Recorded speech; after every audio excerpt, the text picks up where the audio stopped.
See your face, I can feel it coming back. These shivers are every day. Whoa, I say it's over, I get out of bed and leave. Yeah, just like that. I got the shivers whenever I would think about you. Now that I left, I live without you. I'm on my own again.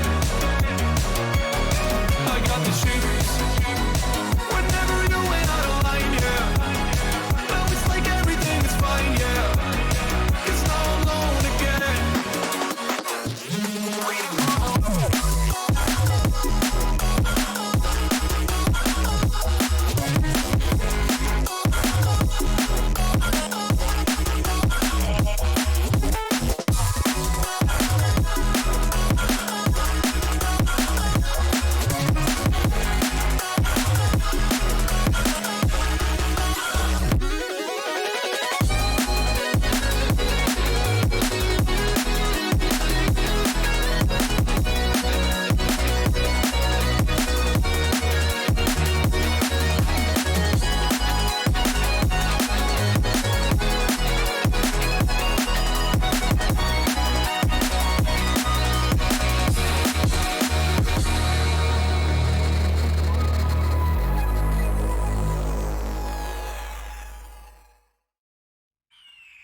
The year is 1991. Birds and people are living together in seemingly perfect harmony.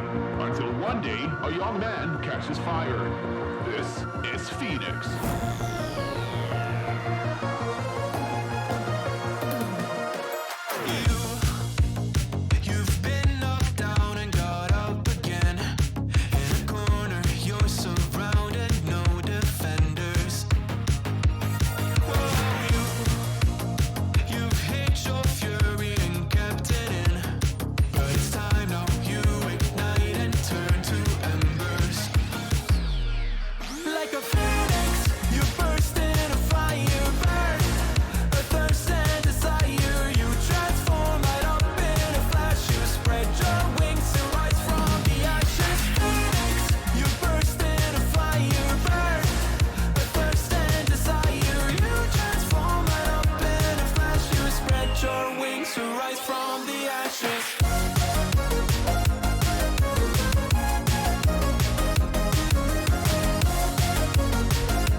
Chat, what's up?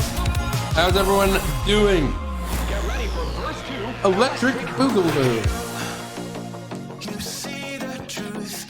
Hype train level 4. Level 5 soon.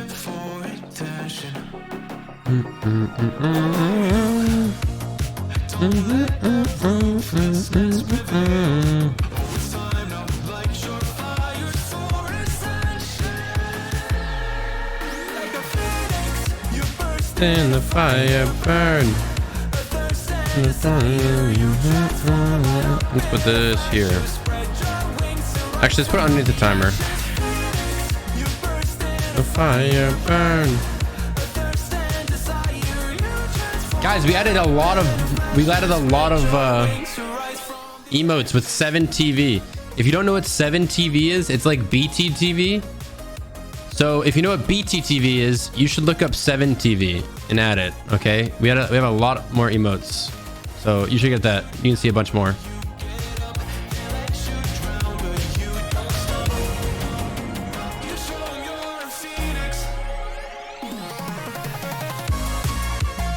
It's like an extension.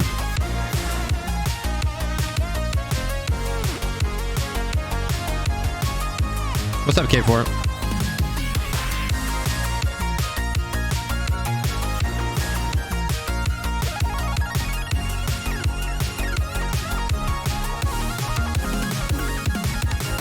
Phoenix, you burst In the fire burn.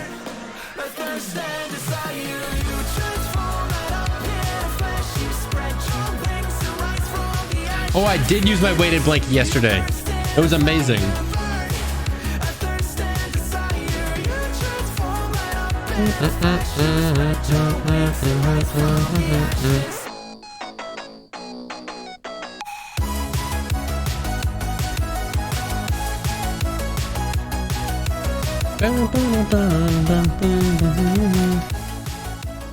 Vale, thanks for the prime. I'm not reading the rest of the name. That name is bait to say a bad word, and I'm not saying it. Jasmine, Sprout, Jacqueline, thank you guys. Happy, Bluke, Grumpy, Not Weewoo, Delaney, Ophelia, Mayday, thanks for the 5 gifted. Sienna, Unknown Rowdy, Mikela, Spring, Arson, Hiding, Wall Sailing, Wilbur, Nanatella, Romy, Bubbles, Liv, Anthea, The Only Star, Moochie Live, Hippo, Claire, thanks for the 10 gifted offline. Remember that. Thank you guys for all the subs. Jazz Cat, thanks for the 9 months.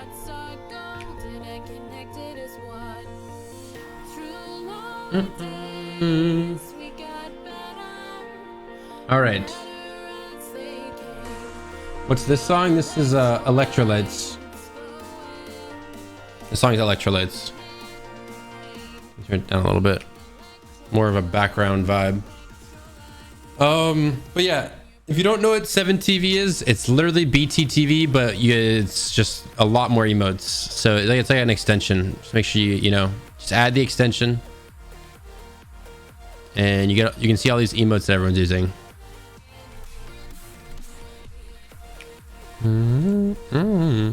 All right, let's see if I can actually beat my PB today. Let's fucking see it. God bless me with a good seed, and let's hope I don't fucking choke it. I actually haven't even practiced an end cycle in a long time, but I don't think I need to. I don't think I need to. Let's hope that I'm right about that. Oops, wrong thing.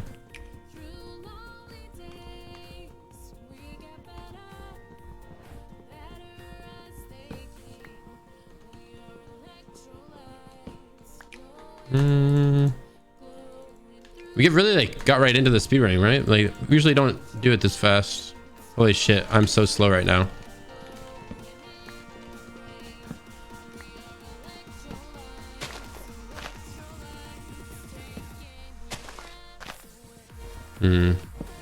This is not very efficient wood collecting.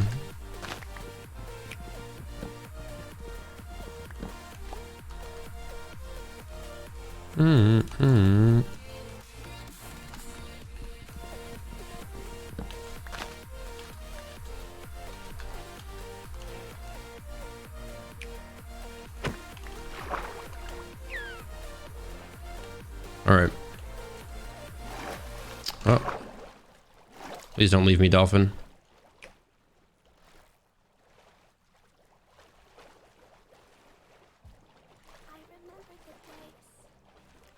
Come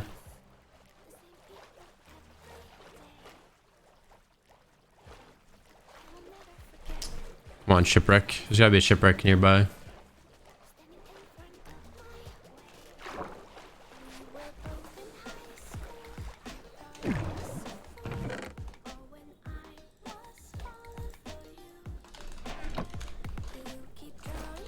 You get depth strider boots, which is insane.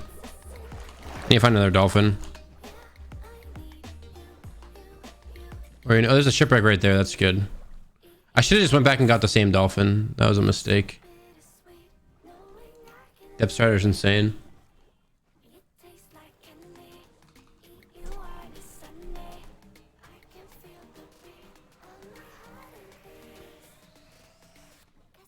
What's up, fine?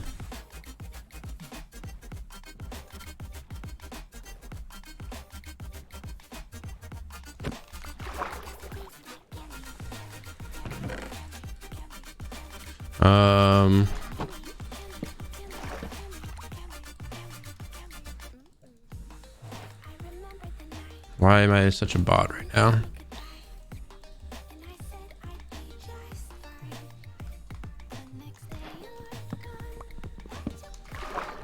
I know why, because I literally just got on the fucking game. That would make sense.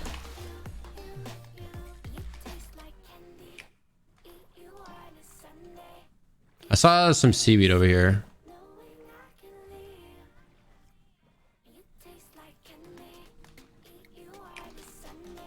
I literally just threw my axe. God damn it.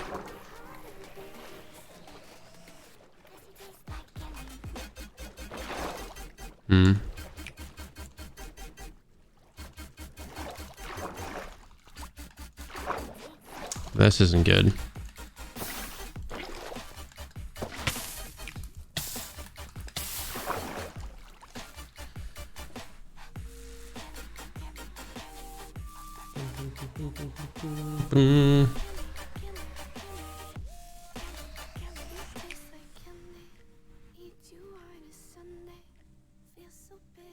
You guys like your new emotes?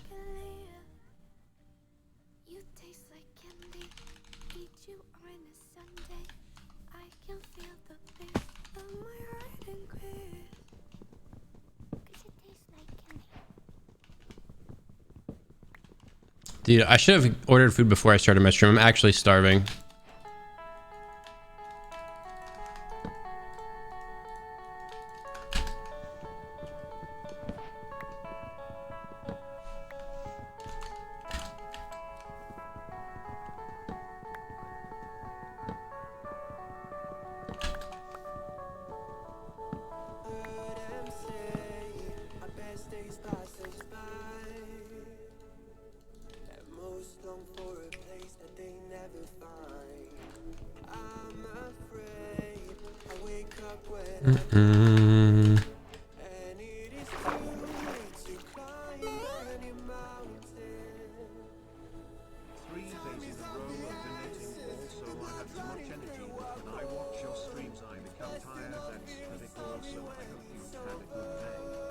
Please just give me a shipwreck.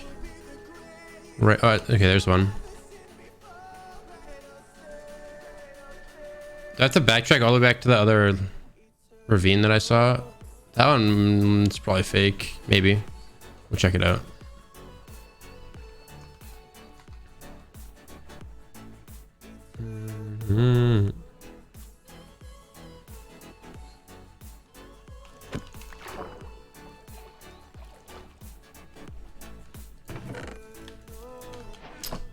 I don't feel like playing with 6 iron, bro. I really don't.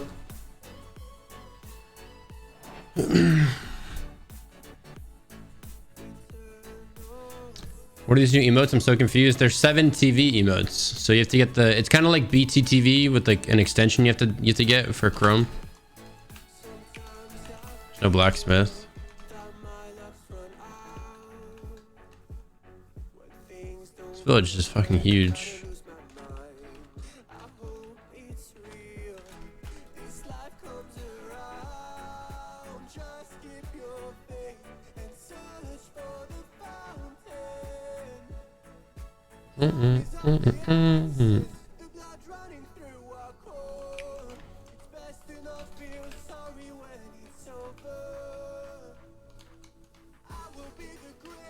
Honestly, I'm just hoping for, come on, at least give me like 75% spawns, not fucking basalt.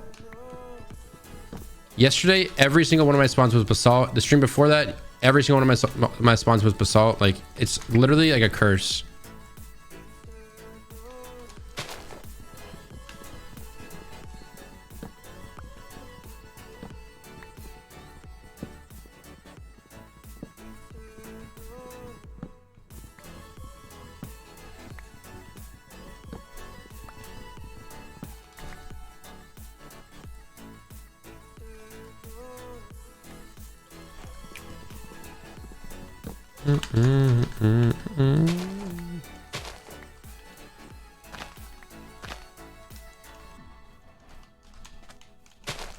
Whatever, I can't get the one under the tree.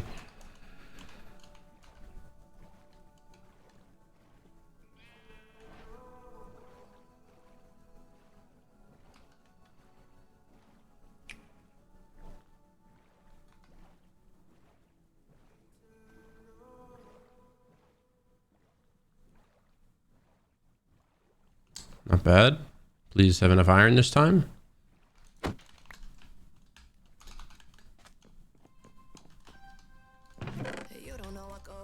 Nice.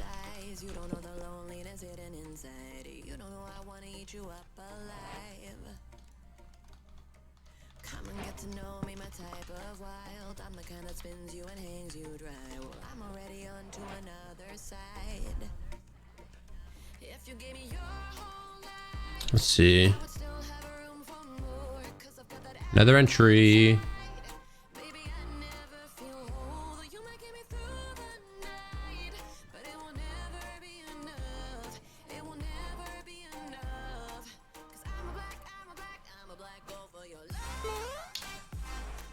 Come on, just give me something to go into the nether with. Anything. Give me like a cave.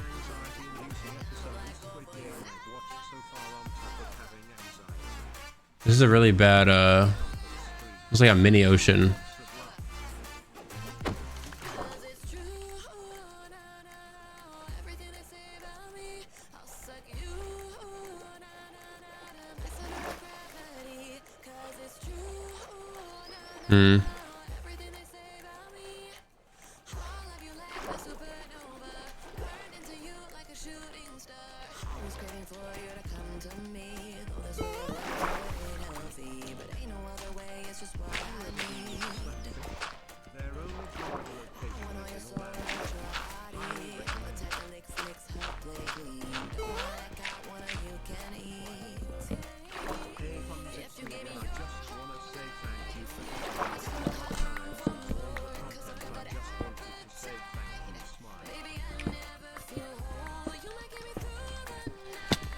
Hey.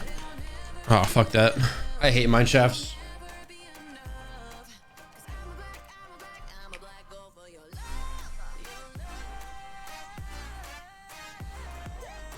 What's up, Harvey?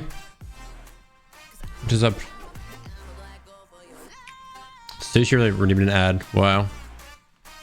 Rip all non-subs.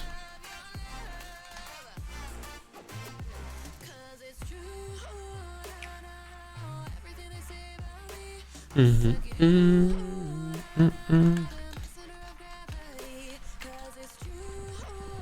I need to order food. I'm so dumb.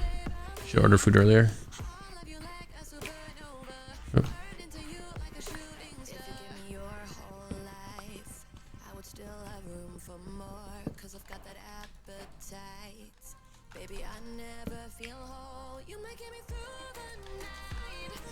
You're restarting again? You must be new.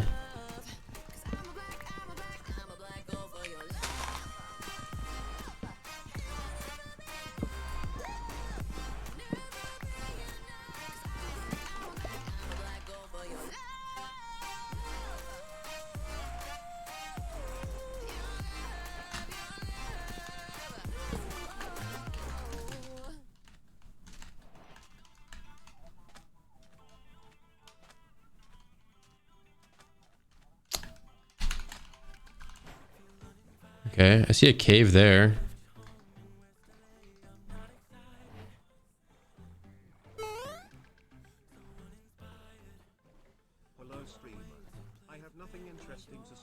Ooh, that could be good right there. Let's go.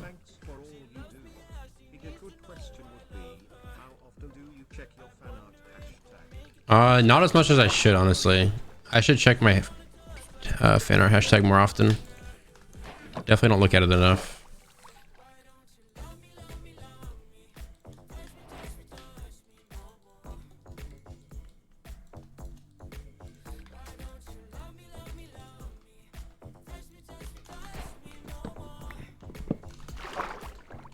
Did I get that door back? Yeah, I did. Okay.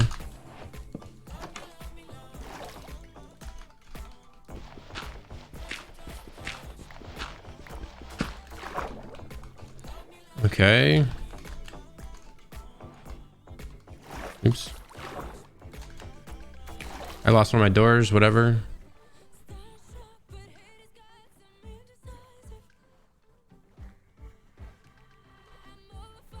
It's fine, we don't need a door.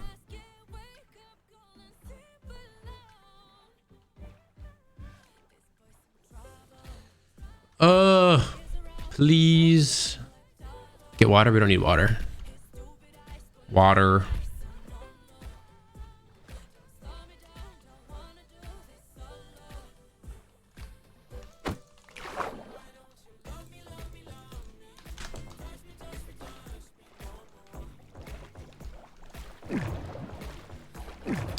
This, I don't know, this might be fake.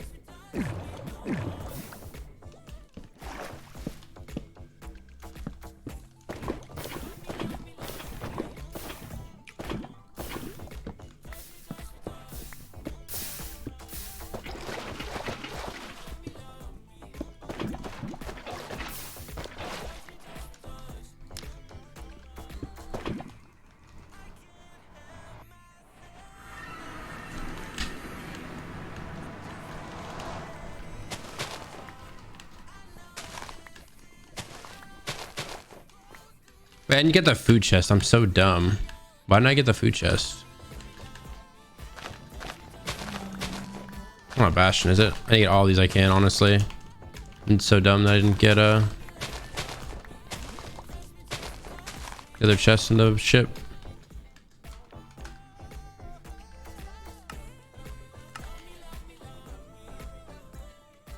Okay, there's one.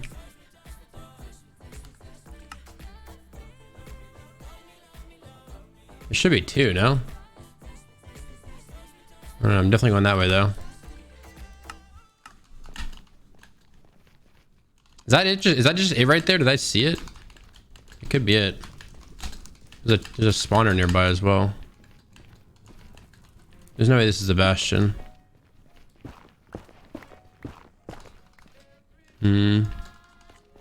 What's the play here actually? Can I go up?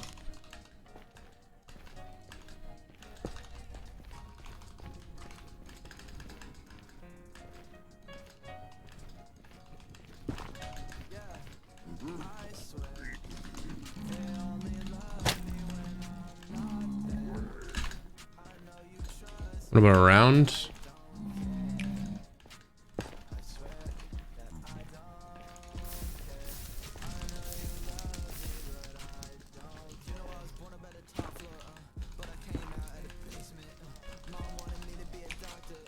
Maybe just reset, honestly. Might have to reset it.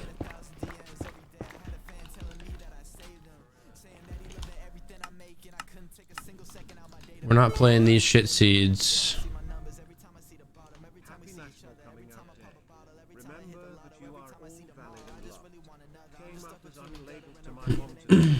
Oh, let's go. Yo, congrats. Congrats, Spook. That's awesome. Very happy for you. Very valid.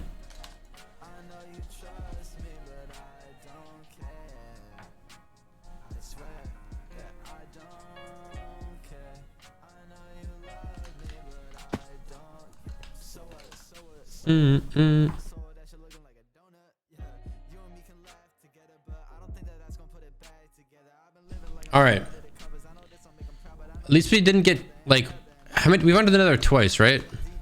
No, only once. Maybe twice. I already forget. But we haven't got basalt yet, which is a good start, I guess.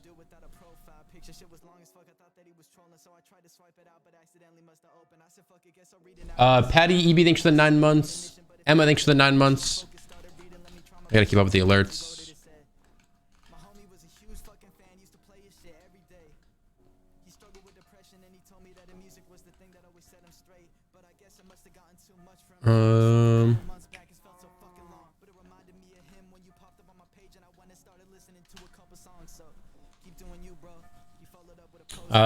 Play-Doh Worm, thanks for the 9 months. Banshee, thank you for the gifted sub. Car, thanks for the prime. Caitlin, thanks for the prime for 3 months. Marnova, thanks for the prime for 5 months.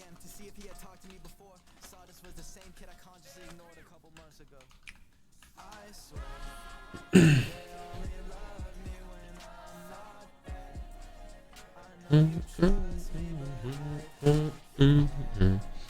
shit, if we get divine travel, I'm gonna be a fucking idiot. I need to like refresh my brain on that.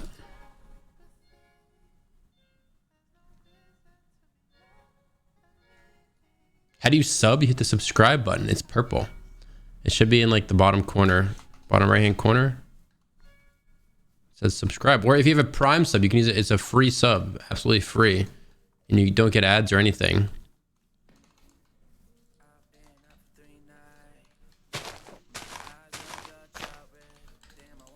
We love primers here.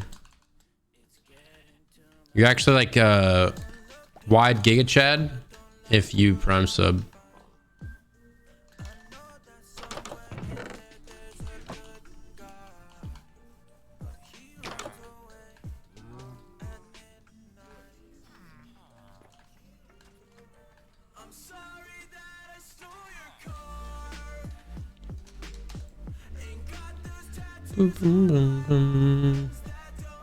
We're going for like a really good seed. I'm probably gonna be like harsh resetting. Like I maybe could have played that and went to the ocean, but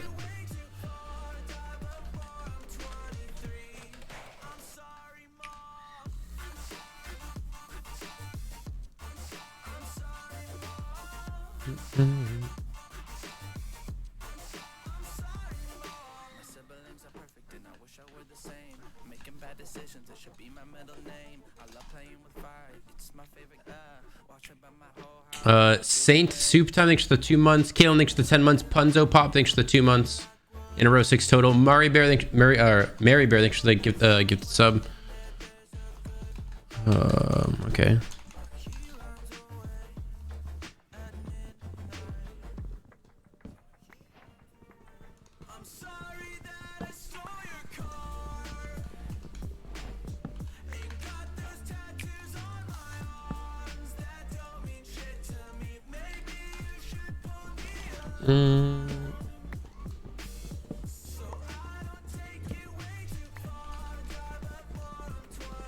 Do I go right or left?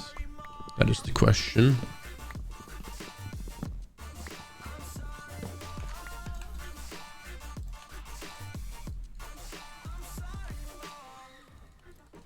Okay. I'm gonna go that way, I think.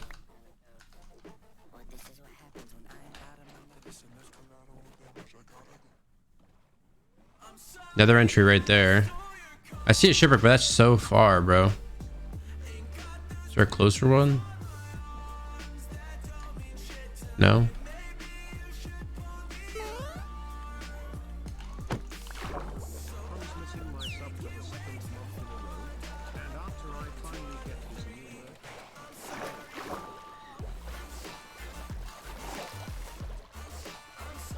Okay. I'm gonna have to go all the way back to the other lava that we saw. Unless it's some right here, that'd be clutch. There isn't. Oh no.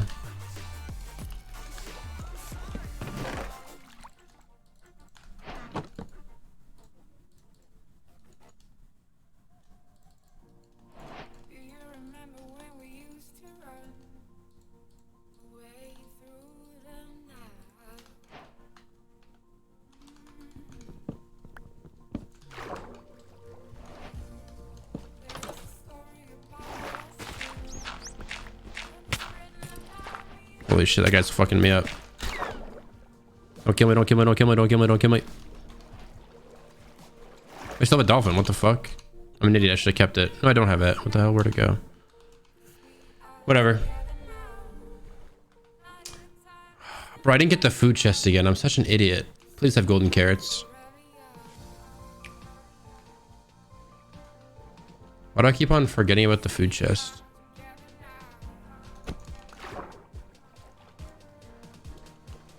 Golden carrots, please. Fuck it, I'll just waste my time. God damn it. I didn't even know that was there.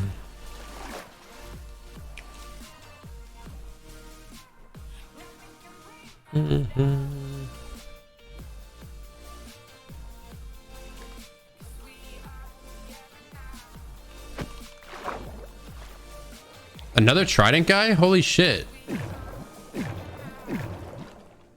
don't want to get hit by that guy.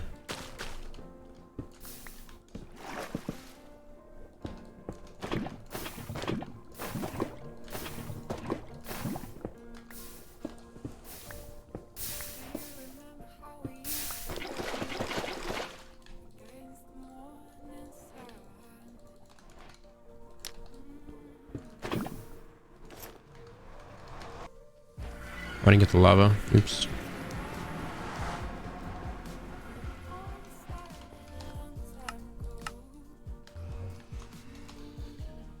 Okay.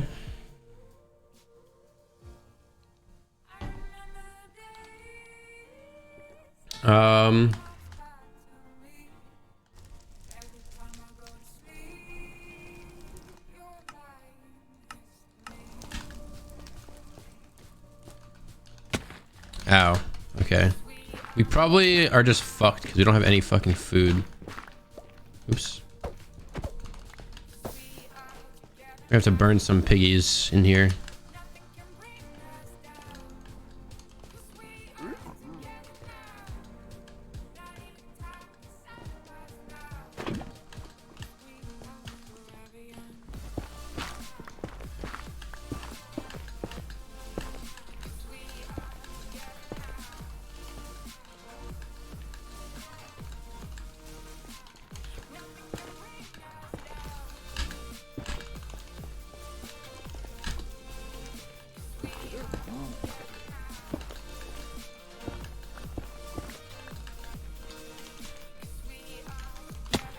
I really did fall damage? What? I'm an idiot. There's no hoglins anywhere.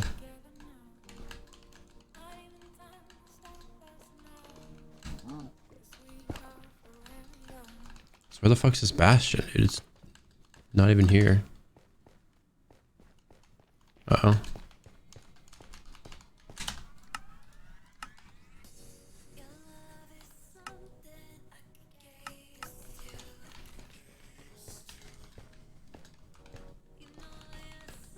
We have to find some hoglins like right about now would be nice.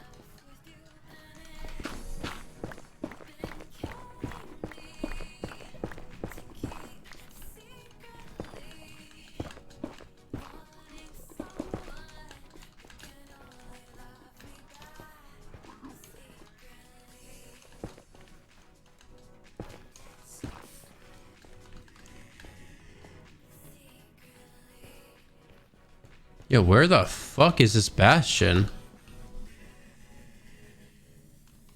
I think it's over there.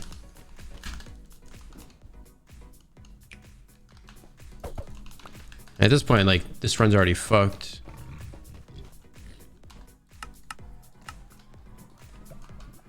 Is that the bastion I just saw? Yeah, it is.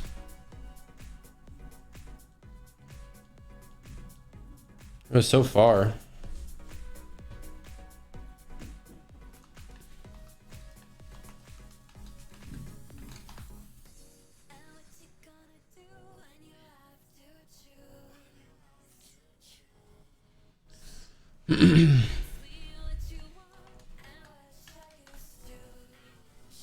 You order food? No, I haven't ordered food yet. Maybe I should before it gets too late. This happens literally every stream. It becomes too late to order food, and like it's already 11 fucking 20. I started stream so late today.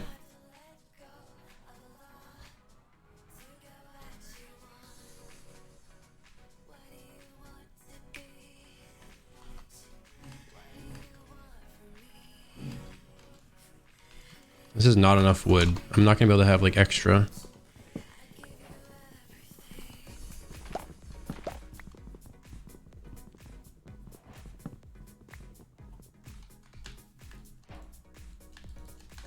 What can I do with this many logs?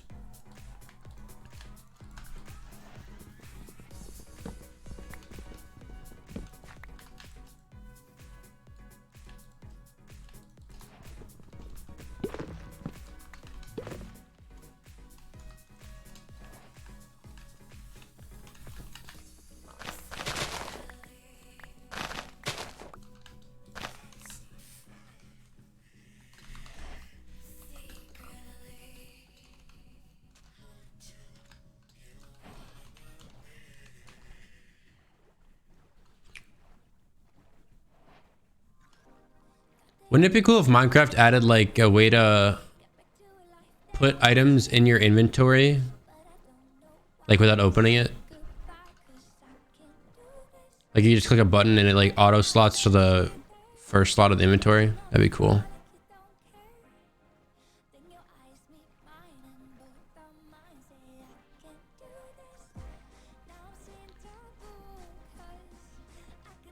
You hit a button and it like auto slots to like here, and if this is full it would go to here, if this is full it would go to here, and it would just so on and so on until the first open slot.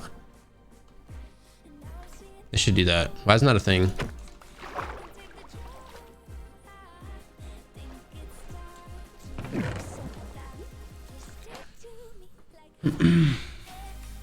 Aria with the 10 gifted. Thank you. Welcome back.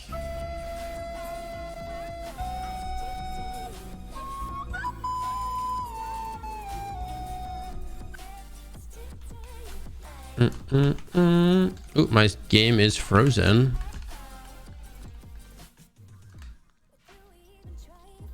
It's a ruined portal, but it's just a shit seed.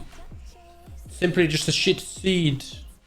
Aloha Bella, thanks for the prime. Hannah, thanks for the 7 months. Cheyenne, thanks for the prime. Pumpernickel, thanks for the 5 months. Sophia, thanks for the gifted sub.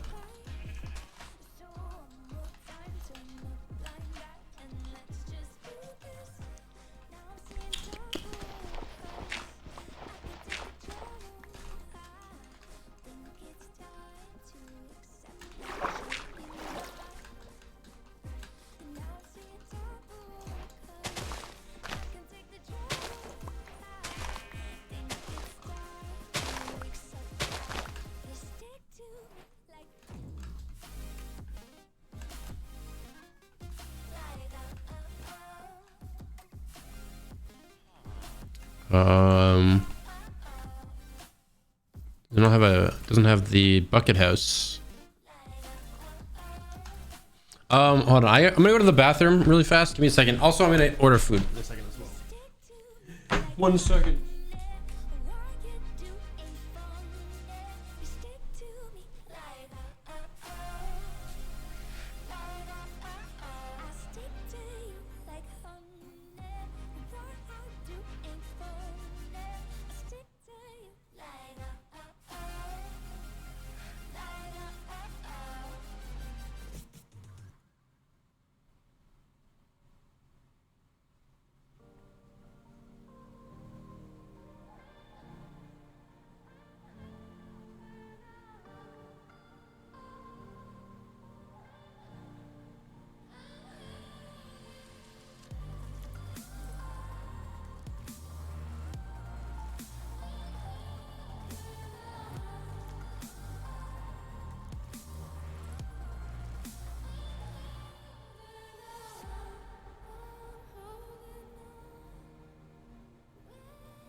All right, I'm back. I just ordered food. Went to the bathroom. I just got way too much Wendy's.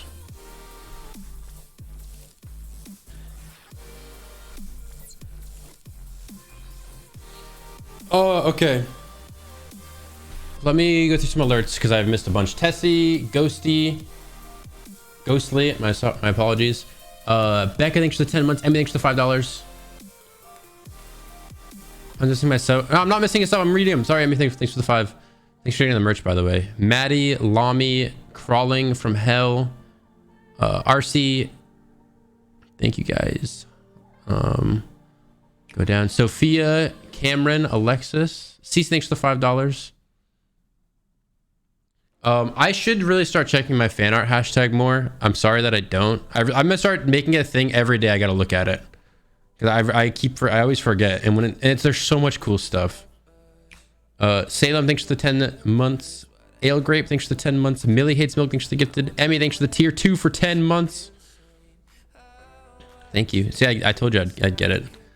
Ellen Tia, thanks for the 7 months. Ghostly with the 5 gifted, thank you. Monochrome, thanks for the tier 2 for 14 months. Holy shit.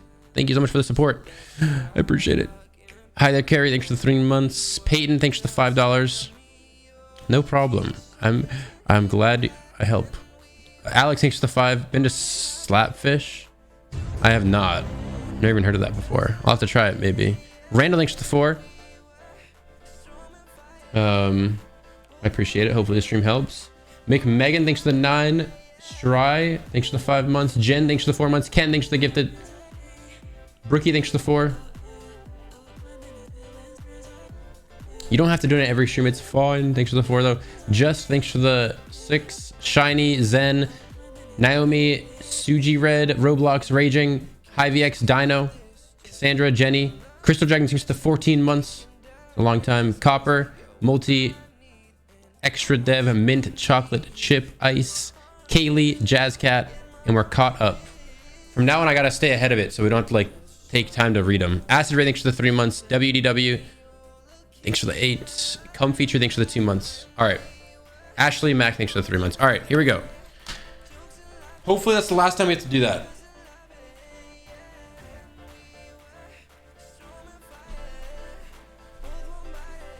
Ghosty with the 5 more gifted. Thank you. Hopefully I can just read them as they come in. Unless I'm like on a run, then I won't be able to focus, but...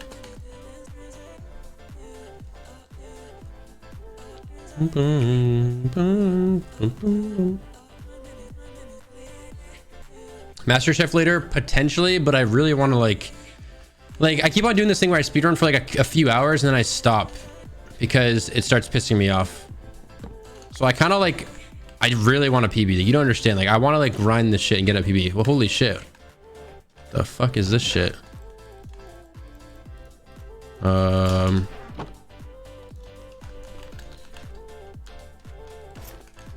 I even bother with that?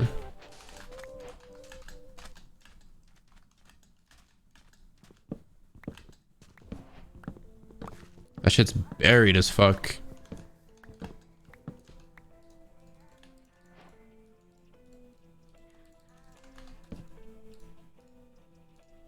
Can I go with a gold axe actually? What was I doing? Do I even need to make a wood axe? Did I make a boat? Oh, I didn't make a fucking boat. I'm such an idiot. I'm not gonna mess with that shipwreck. It's gonna take too long, I feel like. And there's one right there anyways, so.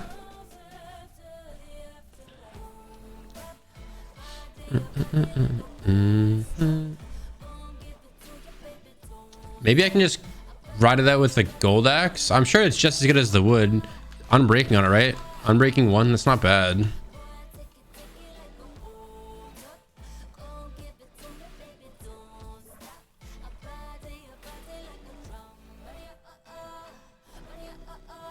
Another ruined portal over there. I need a goddamn nether entry. I could go into the desert. Potentially. Wow, just barely enough.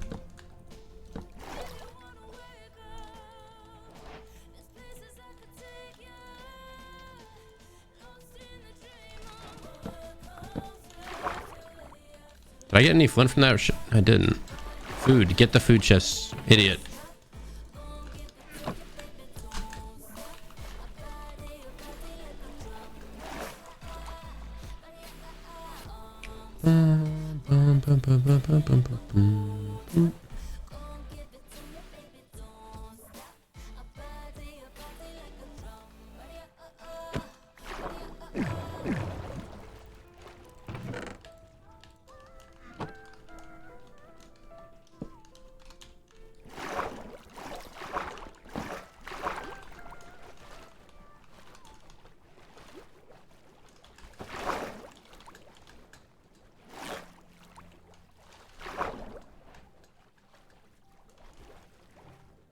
I lost my dolphin.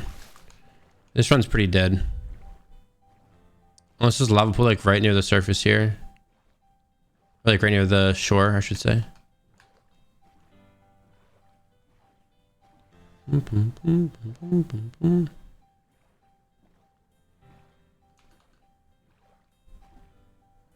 Let's pray for a lava pool right here. We're kind of dripped out right now.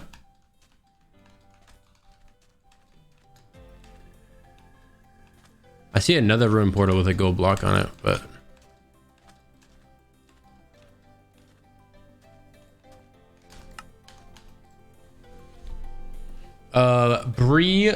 Breeboo, thanks for the 10 months. Ghosted, thanks for another gifted sub. Bink Bonk Bruv, thanks for the 4 months.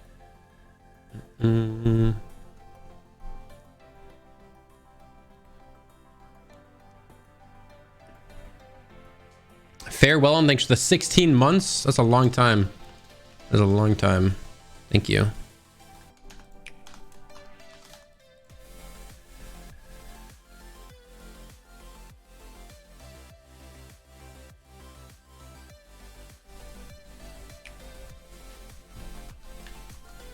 How many people actually think PB means peanut butter as of right now? Hi, Brittany.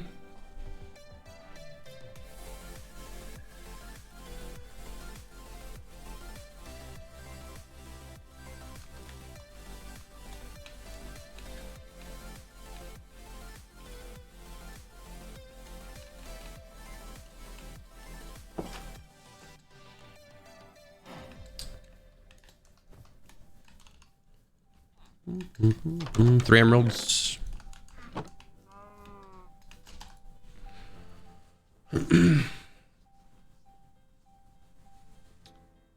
Shay Sean, thanks for the 9 months.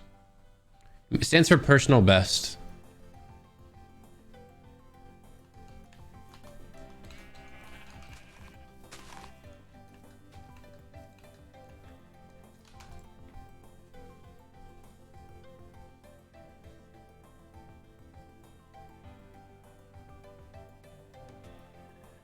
Well, it does stand for peanut butter, but not in this sense. Pigs.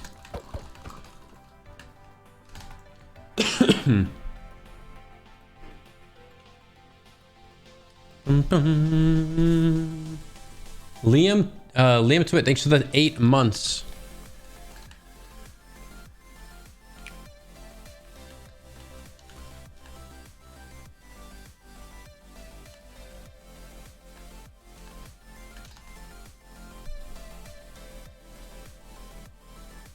Thank you so much. I appreciate it.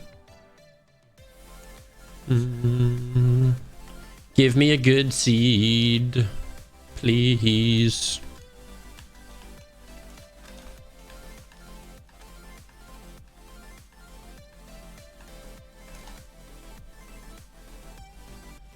Was that a shipwreck that I saw on the other like land area? I hope it wasn't. I don't think it was. I think it was just dirt. But I might be an idiot.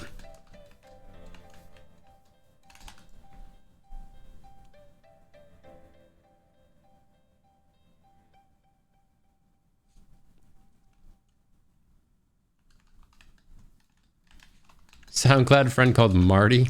No. You're thinking of... His name's not Marty. Is oh shit, what's his name? Fuck, what's his name? Does anyone chat remember his name? Why can't I think of it?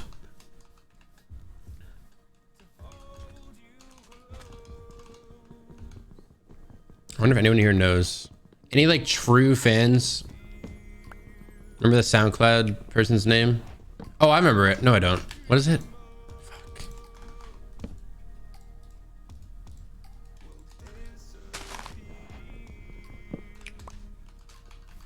I've talked about him a couple times.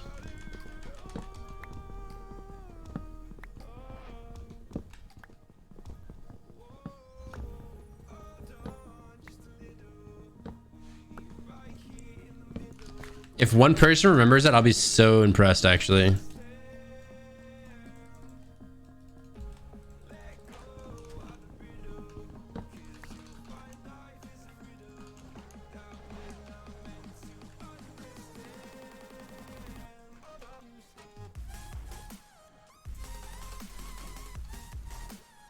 It's not Martin. It's like Matty something. I can't remember it. I don't know why I can't remember it.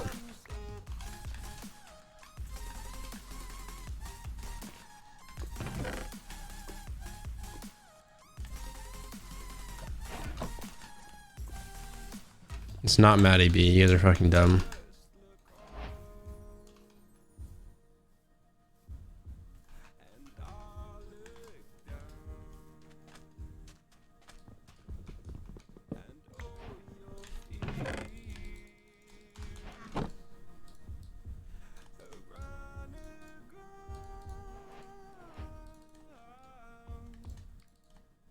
Oh, I'm so fucking dumb, bro. Holy shit.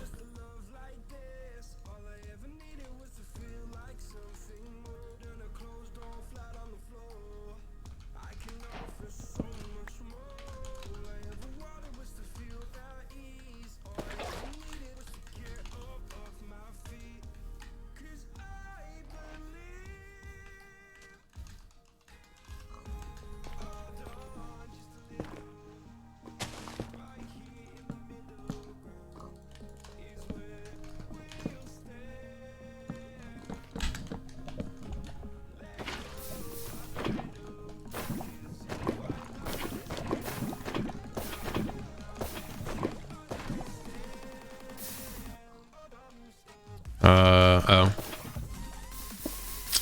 Oh, I'm so sad.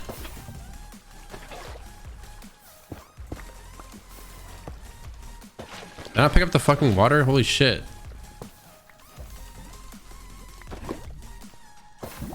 Ah, I fucking hate my life. I fucking hate my life. I actually hate my fucking life.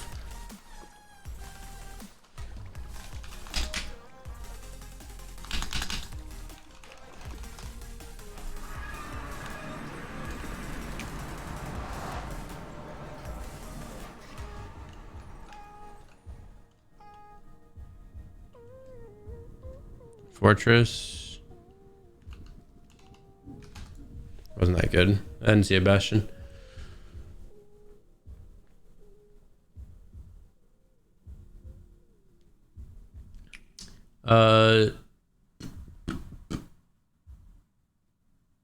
Sora, thanks for the 5 months from 2018 now where you're above formal. WPB means peanut butter, by the way.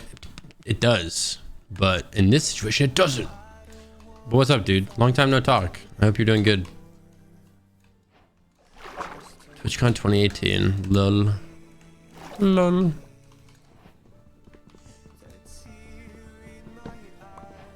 I am rusty.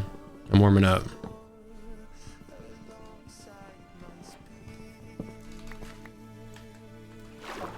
My PB's in the top right corner.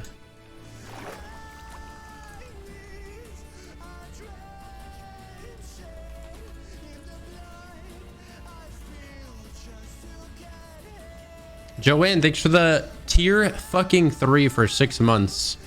Insane. The tier 3. Thank you so much. Kelly, thanks for the 2 months. Layla, thank you for the 6 months.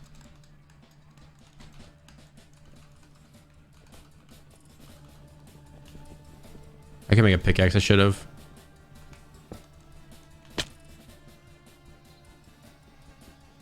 Jessica, thanks for the 7 months.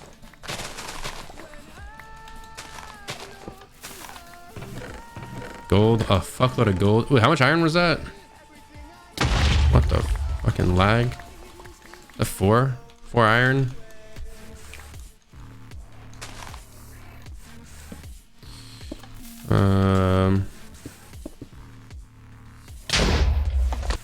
Not enough. If there's like a lava pool right next to us, maybe I would have been down for it.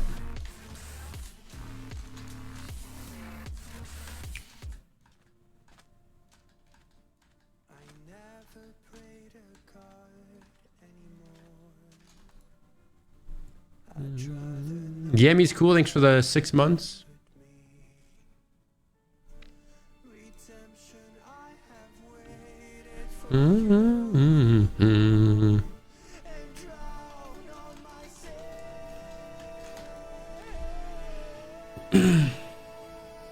Give me seed or give me death.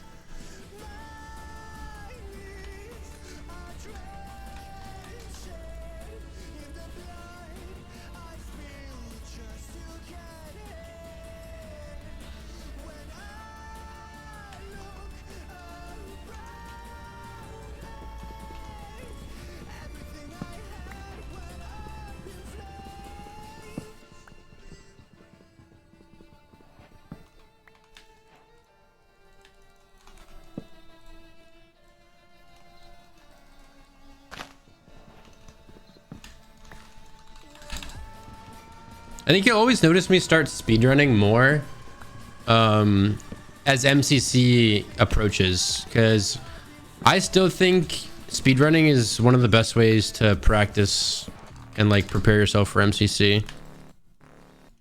So like whenever like MCC is around the corner, you'll probably see me speedrunning more and more.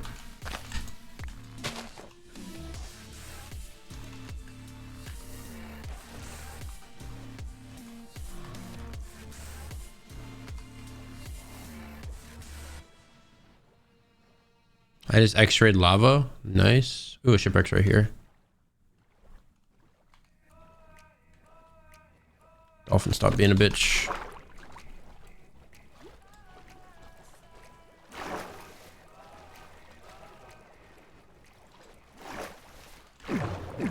Ooh, that's really good. Not really good, just finally something that I can play with.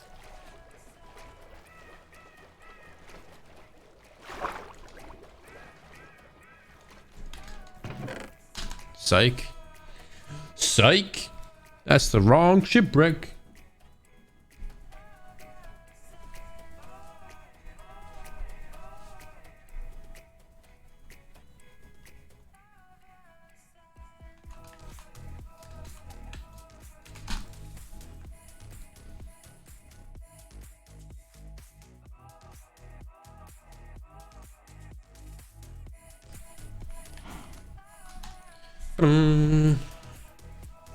Hello, Heelpool. Hello. We need some team skins. We need some fucking team skins for goddamn MCC. We need some Halloween costumes.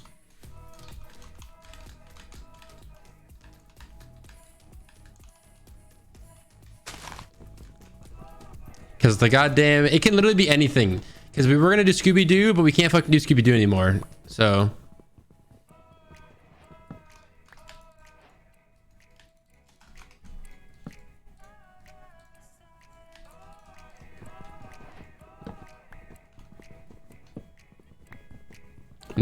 Don't worry about why. We just need new ones. Don't worry about the why. Worry about the next. We need something else.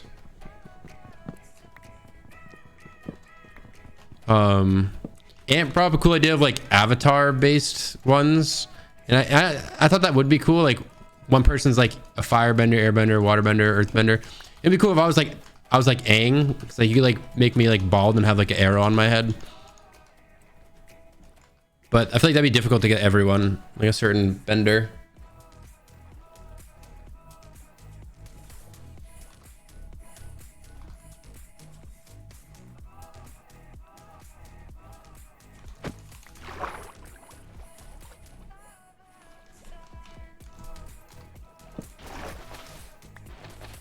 Oh no.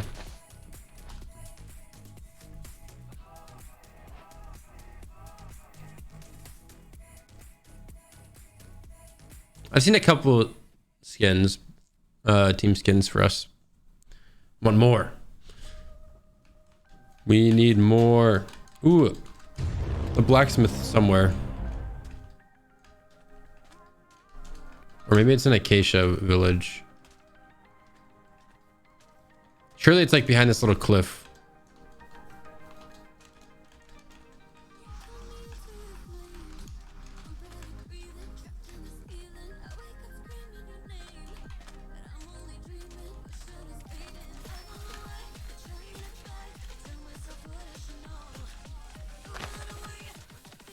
Need some sticks.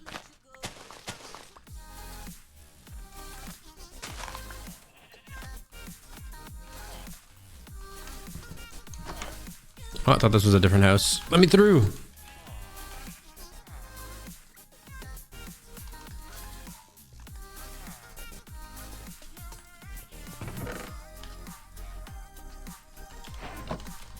Okay.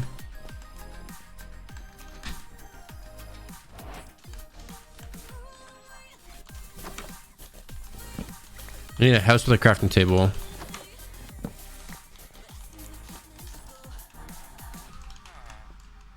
Need a house with a crafting table. This is doomed. Oh, okay.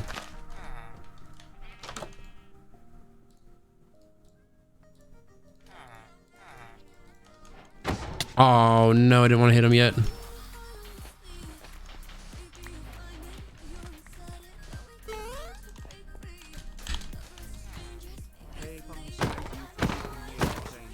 I guess I didn't need the crafting table yet because I had the sword.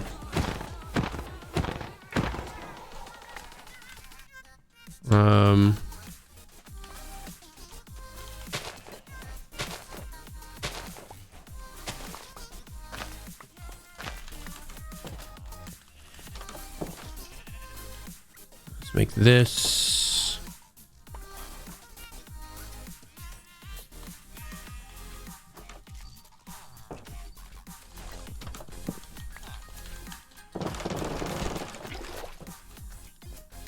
We need flint.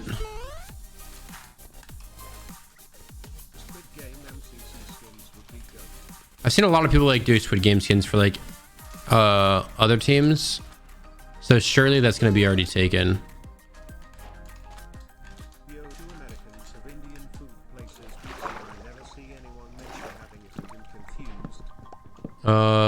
Yeah, there's Indian food places for sure.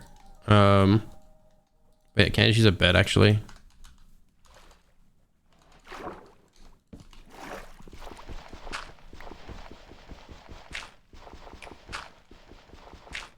I haven't seen much like food places on like delivery, like Indian food places on delivery sites though, or like apps or whatever.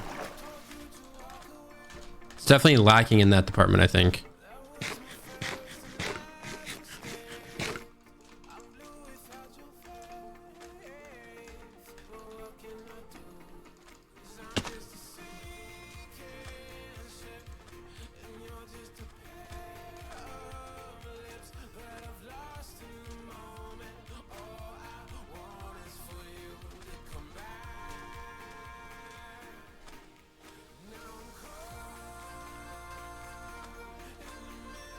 It's pretty bad.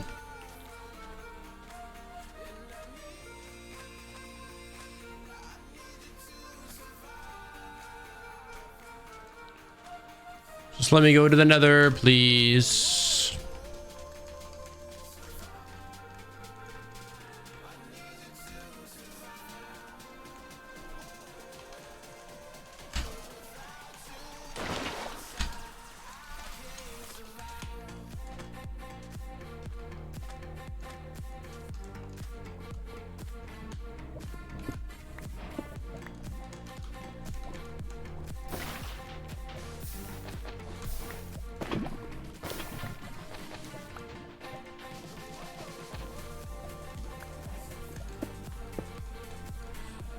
What? Where'd my lava? Where'd my water go? Did my water disappear? What? I'm just confused. What happened? I'm an idiot, I guess. I must have placed. Oh yeah, I placed the lava on top of the water. Oopsie. It's a bad enter, but I don't care anymore. Oh, this is also wrong.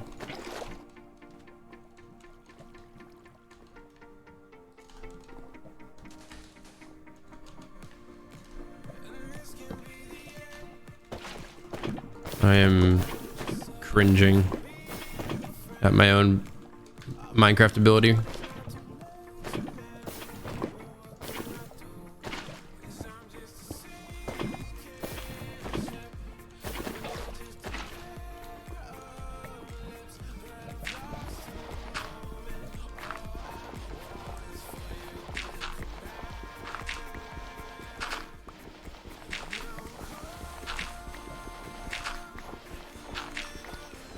I really didn't think it would take this long. I would have made a shovel.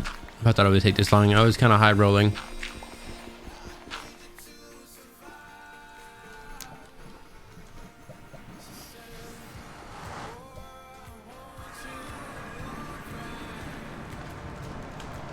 Yeah, another shit anyways. That's fine.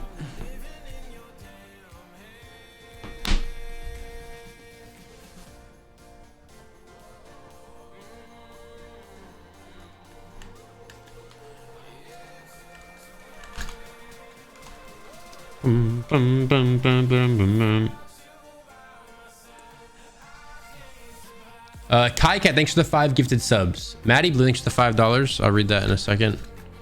No blacksmith, trash.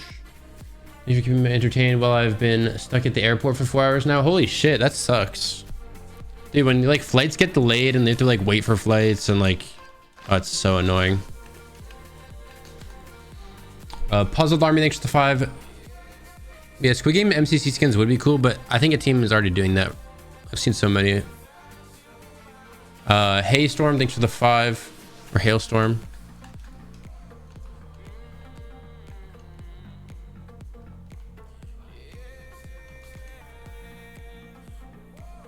I literally can't see a shipwreck from this high up. Dog shit. Nemi, thanks for the tier 1.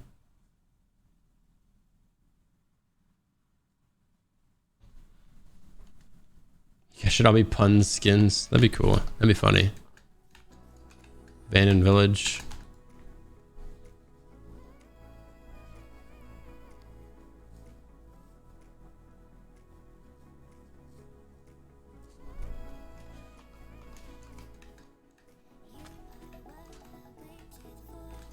I vouch for that idea. Everyone wearing a Punz skin. Like a different colored chain. Everyone gets their own color chain.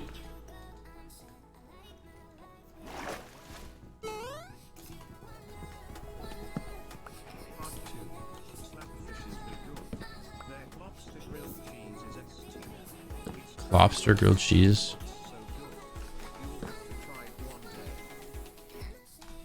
Sounds pretty good. Crab and lobster and so that actually sounds really good. I'll have to try it.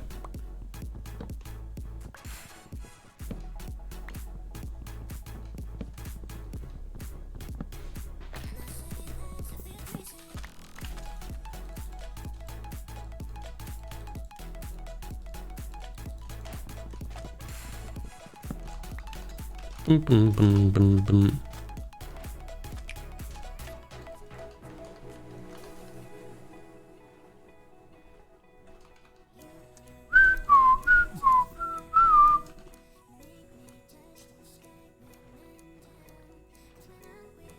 I think last Halloween MCC, that team literally like just wore their skins backwards.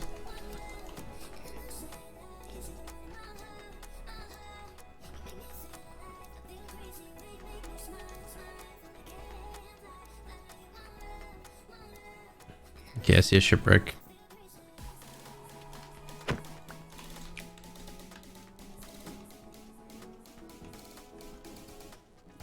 Fuck, I'm Tokyo drifting all over the place. Goddamn.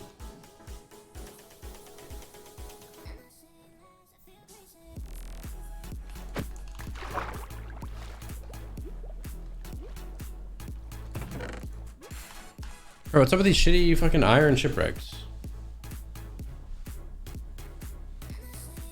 Alex, thanks for the $4 more. Lip Soul, thanks for the tier 1. Callie's Twitch, thanks for the 9 months. Reverie Live, thanks for the Prime.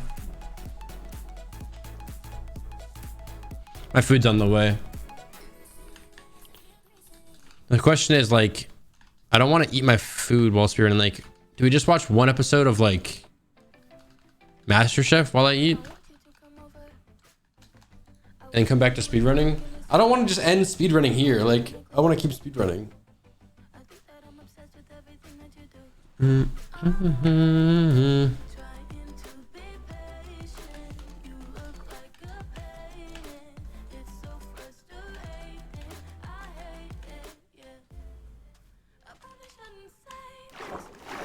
There's no dolphin, bro. This is cringe.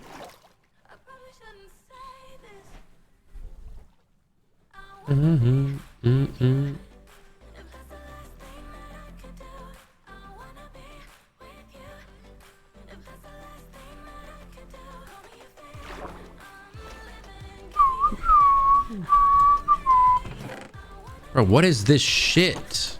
What is this shit? It's shit.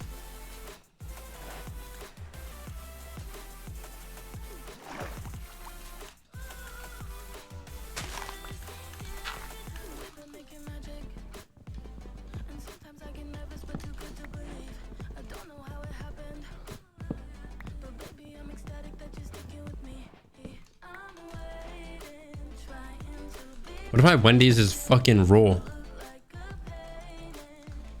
What if my Wendy's gets here and it's fucking raw? What happens then?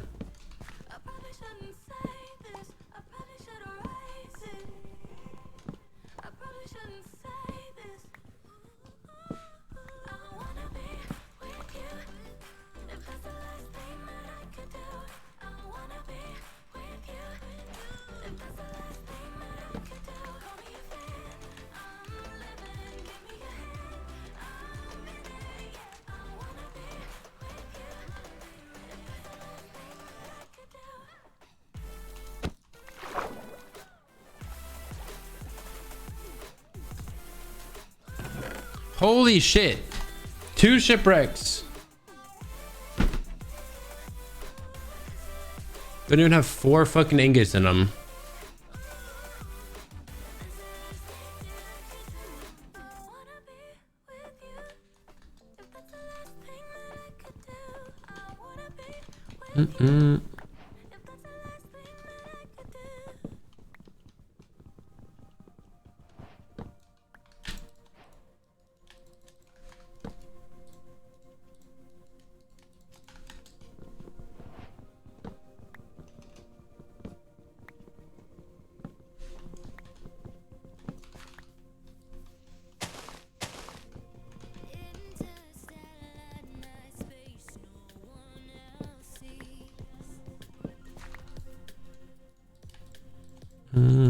Oops.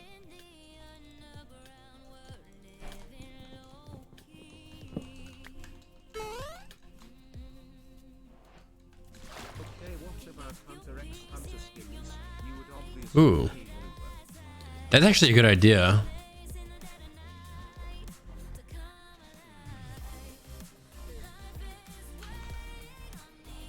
Hunter skins. Thanks to the 5 puzzled army. But like, we need people to fucking make those for us, obviously.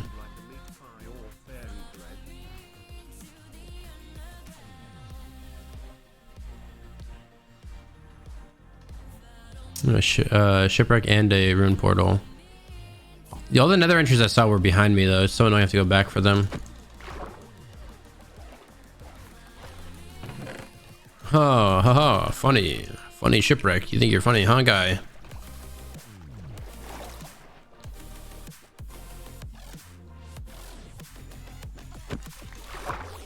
Oh, could be another entry there if this has iron.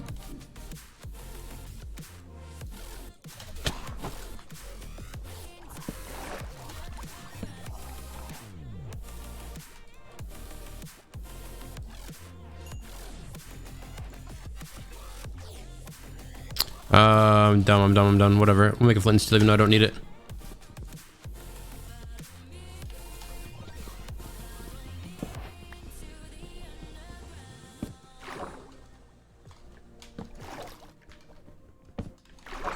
Any more gold blocks? No.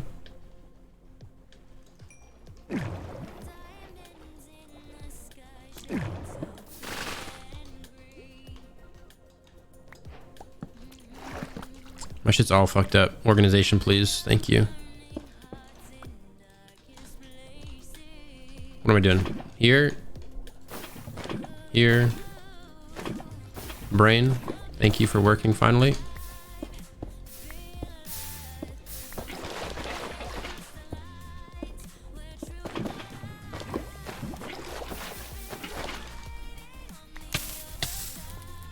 Oops. Spoke too soon.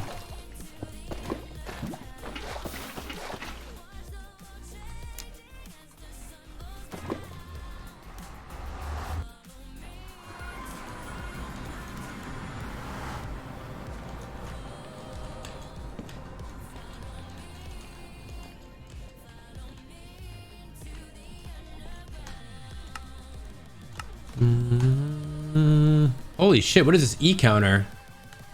Is there literally a bastion in every direction? What is happening? What's my render distance? Holy shit, I've been playing on 23 chunks the whole time.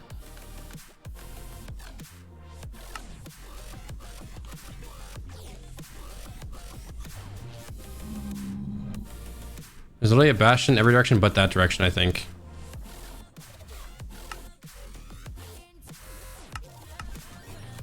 I'm gonna go this way. How do I get over there?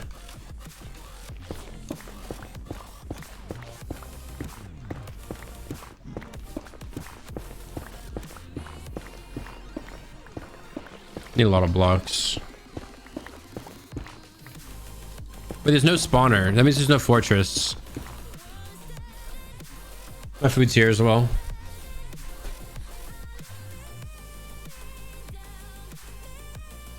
There's 3 bastions in the fortress.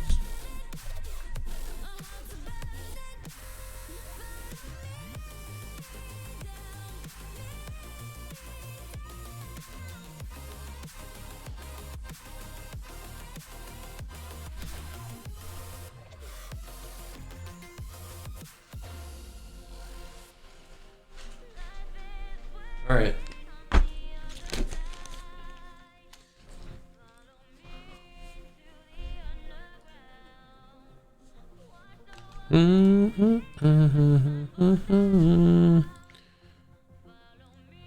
Let's do something here.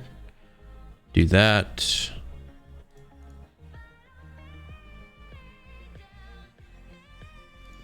Remove this.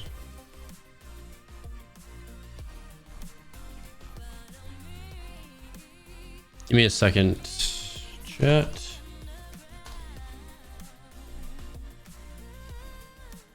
You listen. Make this count. No. We are farther ahead than this. What episode were we on? Everyone's going fishing part 1. Episode 11. Well, just click ahead here. Bye. Berries. Yeah, we watched this.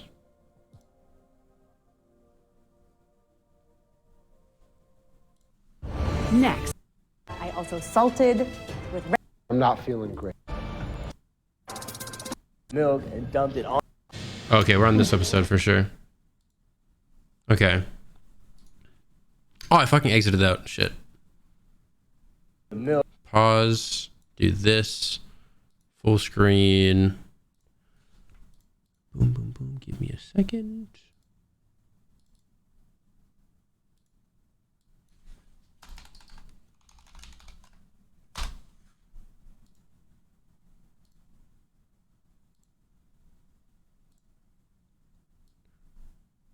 Okay. And boom. Okay.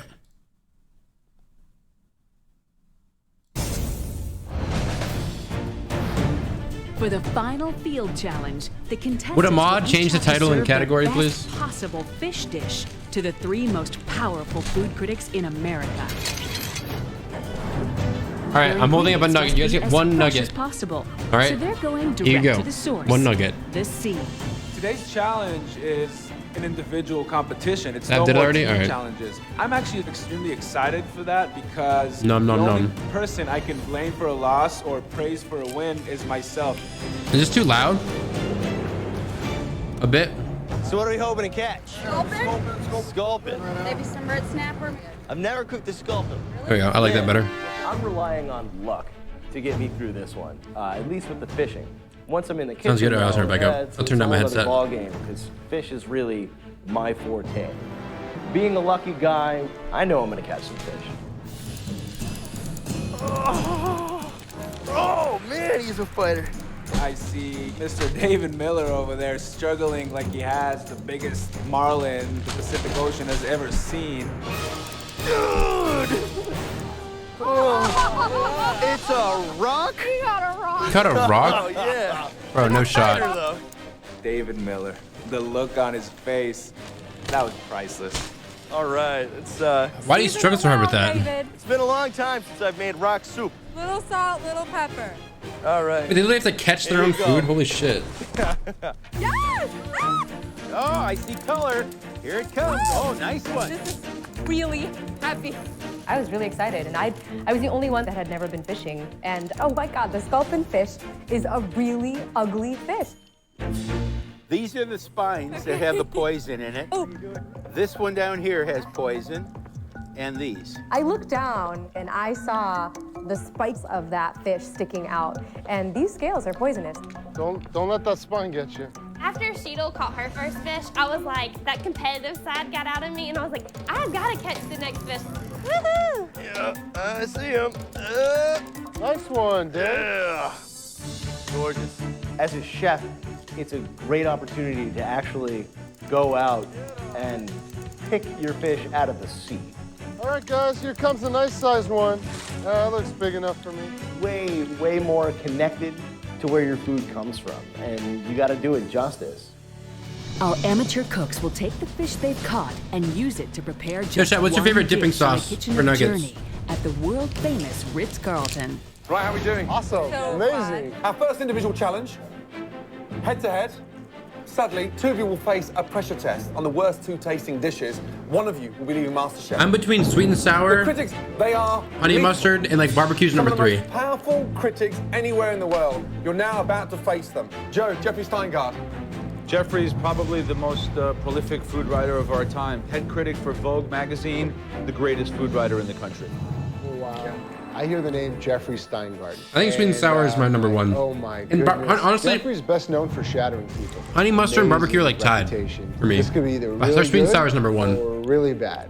Tanya Steele. Tanya Steele is the editor of Epicurious.com. It's the biggest food website there is. And then finally, Barbara Fairchild, editor-in-chief of Bon Appetit magazine. The most sophisticated, discerning palates anywhere in the States today. I have a spoon, I know okay. Tanya Steele and Barbara Fairchild. You know, I've admired these women. So I'm eating the frosty with a and spoon that again. put more pressure on me, knowing how much I wanted to impress the critics today. Whitney, you won that amazing dessert challenge. You have 1 hour and 15 minutes to cook the most amazing dish. The rest of you have got 1 hour. While Whitney uses her advantage from winning the invention test to start filleting her sculpin fish, the others can do nothing but watch. Those 15 minutes seemed like eternity, but I really took that time to Eat it with a put straw. my dish together, and now I know exactly what I need to do. You definitely to eat it with a really straw, make or drink it with a critics straw. Love my dish. All right, you guys, 1 hour, one stunning dish, starting from now. Off you go. Good luck. Everybody started rushing into the kitchen. I was like, oh my gosh, like, did you really use that time wisely? I mean, you had 15 minutes extra. That is huge when you only have an hour to cook.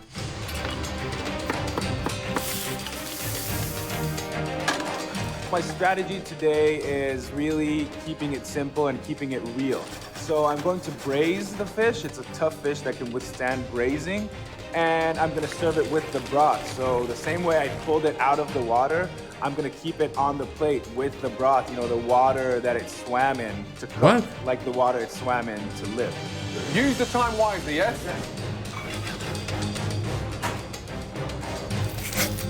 The inspiration for my dish came from the meat itself. The consistency of it is almost like lobster. Being from Boston, I think I've probably killed 700 or 800 lobsters. So I think lobster, I think butter. So I'll do the saffron butter poach with the Israeli couscous and some onions and some roasted peppers underneath. That sounds really good. You tasting, David? I've been tasting the whole time. Whitney, what's the dish called? What are you doing? Roasted eggplant and zucchini.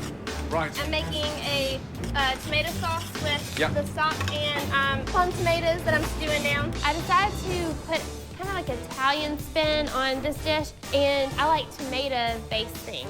So I did a tomato sauce. How are you cooking the fish? Braise it. Braise it.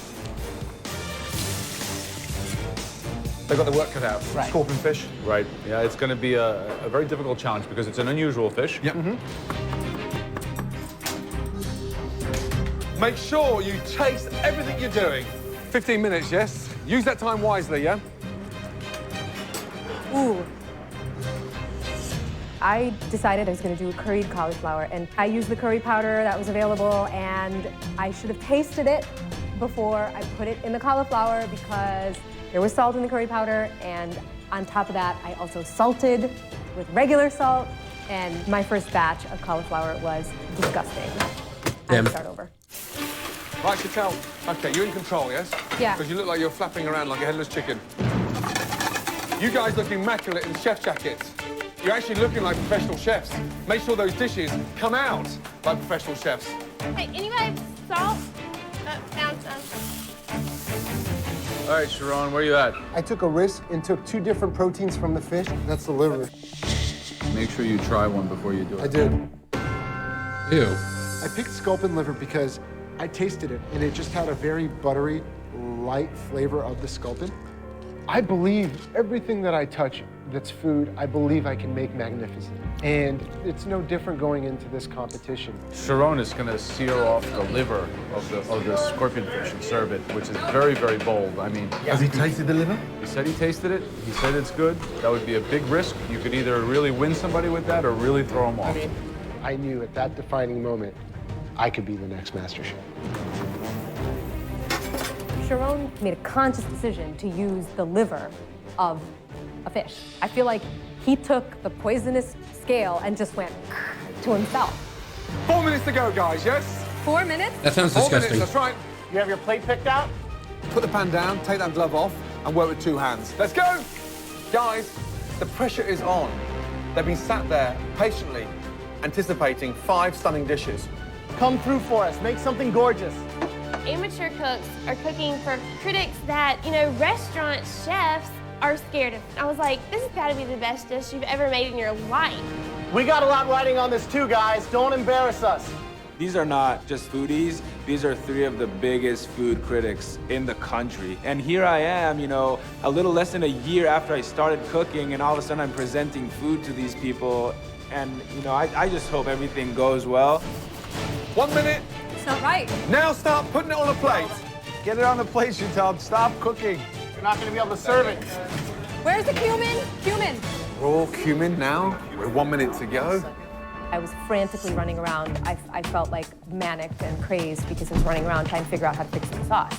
10, 9, 8, 7, Behind. 6, 5, 4, 3, 2, 1, and stop.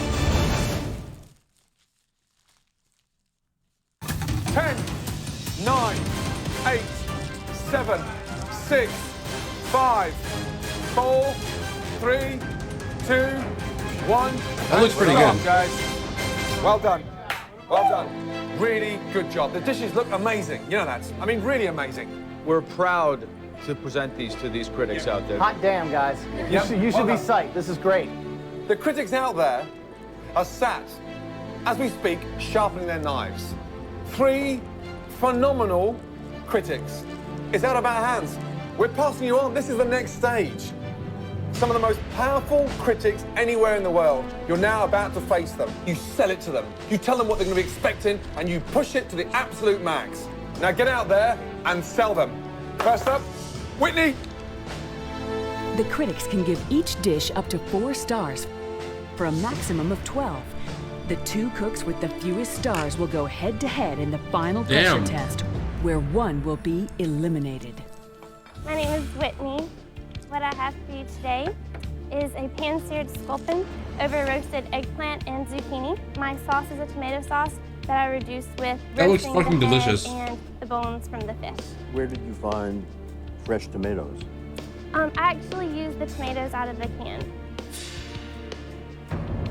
I just let it reduce and crush them up and strain the pulp. This is Yeah. very interesting. Oh no. Thank you. Oh no, Whitney. Both the zucchini and the Wow. eggplant were drenched with salt. Yeah. The garlic is overpowering. I can't really taste the fish because there's so much garlic in my mouth. How'd it go? Very good. Oh no, it did not go good. And the score is Breath mints 3. David Miller. They're fucking I am roasting her. freaking out. These are people that will wreck your restaurant if they write She's a already, bad she's review. fucked. She's in the pressure test. They've had everything. You could name us any dish in the world and they've eaten it. And then no matter what it is, no matter what I'm making, they've had the same thing and they've had it better. Today, we're doing a saffron butter poached California scorpion fish over Israeli couscous with roasted red and yellow peppers and a touch of smoked sea salt. Do you cook couscous a lot for fun at home? I've never made Israeli couscous. Wow. I So hope I got it al dente. Why did you choose to make it today if you've never made it, knowing that we were going to be tasting it?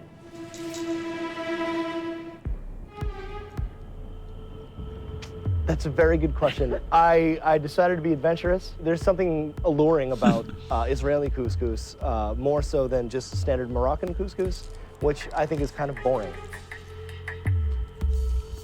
Thank you very much. All right. What the hell am I doing? 3 of the most world-renowned food critics. You know, and I'm serving them a plate of something I just whipped up in an hour. Hopefully I won't be berated as much as I have been by our judges. But the idea of thinking that a Moroccan couscous is just always boring, it's ridiculous what he said. I think it's pretty bold of him to serve us Israeli couscous, having never cooked to make it before. for the first time. And the fish is nicely cooked. I mean, saffron really gives it a nice sprightly flavor. and despite the fact they didn't have a lot of time to work with it, it does I think have the a really pepper's nice flavor. overwhelming. Look Here, at that David. smile. How'd it go? It went really well. They said it was the best dish they had all day. They said that. No, I'm joking. Wow. I'd be happy to give you my peppers. You notice I didn't eat mine. Next up, Lee. All right. Get ready. These are 3 of the biggest food Okay, not the critics best. in the country. If you're a chef Both in didn't do this too good. country, you know who these people are. I can't afford any mistakes right now, and Let's the see what Lee tiniest got. bone would be a disaster. Today I made a braised California scorpion fish over Moroccan-style fennel couscous served with the braising broth. So what's in the braising broth? Can you give So us in the a- braising broth, I took the head and the carcass of the fish that I filleted. Oh, no. Wait, this some is the- carrots, some shallots, leeks. This is the liver. Fennel. He didn't say the liver, did I he? can't sense anything from them, and that just drives me crazy because I don't know if they like it, they don't like it. Great. Thank you, Lee, so much. Thank you very much. you. And again, thank you for the opportunity. You're welcome. I thought it was tasty. I mean, I think the couscous is very good. It's very tasty. I love the broth is what's giving it the flavor. I think you did a really nice job with that. On the other hand, you can't taste the fish. I mean, the fish is just used as a piece of white protein. It would have been good to have something, again, contrasting textures. This dish, In the couscous, yeah. yeah, Some this dish didn't really have very garbanzo much. beans or something. Exactly. Yeah. How'd it go? It went fantastic. So should we score it? Are you guys ready? Yeah, I'm ready. I'm ready. Our scores are going to be totally different. Chantel, Well- let's go. Right now, He's probably ahead of the other two. I'm worried that my entire plate is just a touch too salty. Hi. Hello. How are you? My parents are from India. I was born and raised here, but Wait, that grew looks up so in a very bad. Why does it fragrant look so ugly? Indian home, lots of garam masala, lots of curry. So I've incorporated those flavors into the sculpin, and just a very simple tomato curry sauce with coriander powder and cumin powder. And the cauliflower is curry powder and some fish stock to just keep it moist so that it can dry out.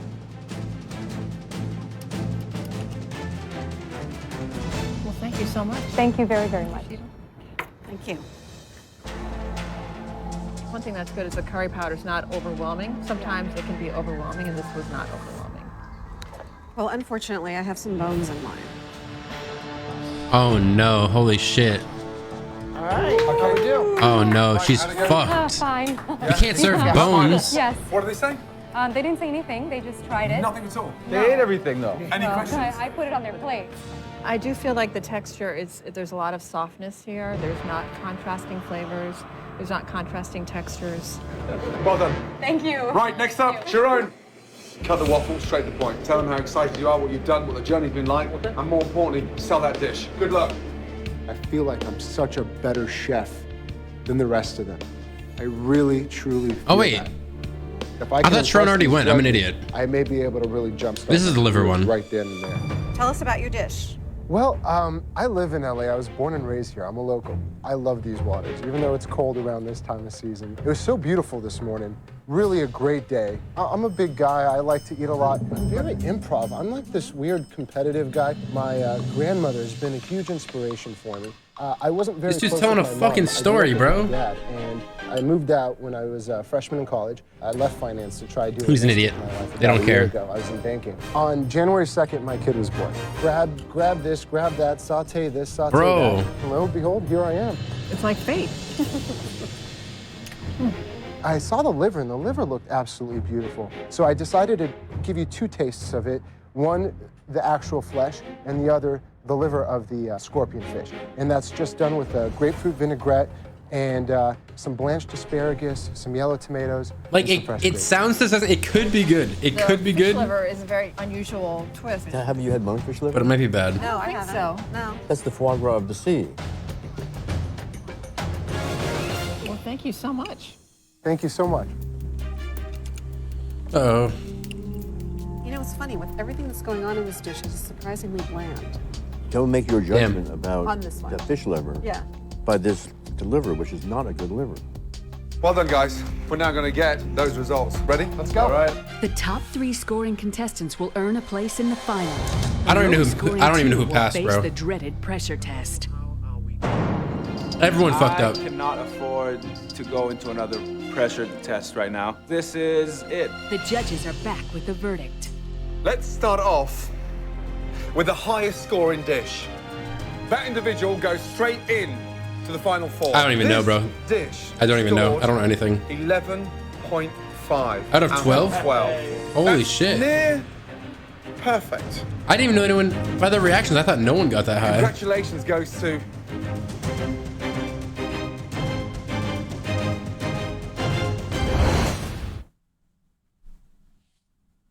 The remaining contestants have presented their dishes to 3 of the world's top food critics. Now there's no shots, The Whitney. 3 cooks with Her the shit was. highest She's scores probably will a advance pressure to test. the final 4, while the bottom 2 will face the final pressure test, where 1 will be eliminated. Let's start off with the highest scoring dish. This dish scored 11.5 out of 12. That's near perfect. Congratulations goes to Don't look at subtitles, it's gonna get spoiled. Miller. Oh! You're kidding me. Absolutely. You're kidding me. Absolutely. Good job. High five, bro. Absolutely. Listen to this. Butter poached fish was a huge success.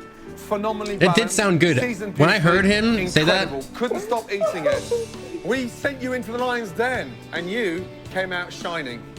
Seriously, well done. You're Dude, the now butter first in poach, that final sounds so 4. good. Of every review I've gotten today, I feel like Master Chef.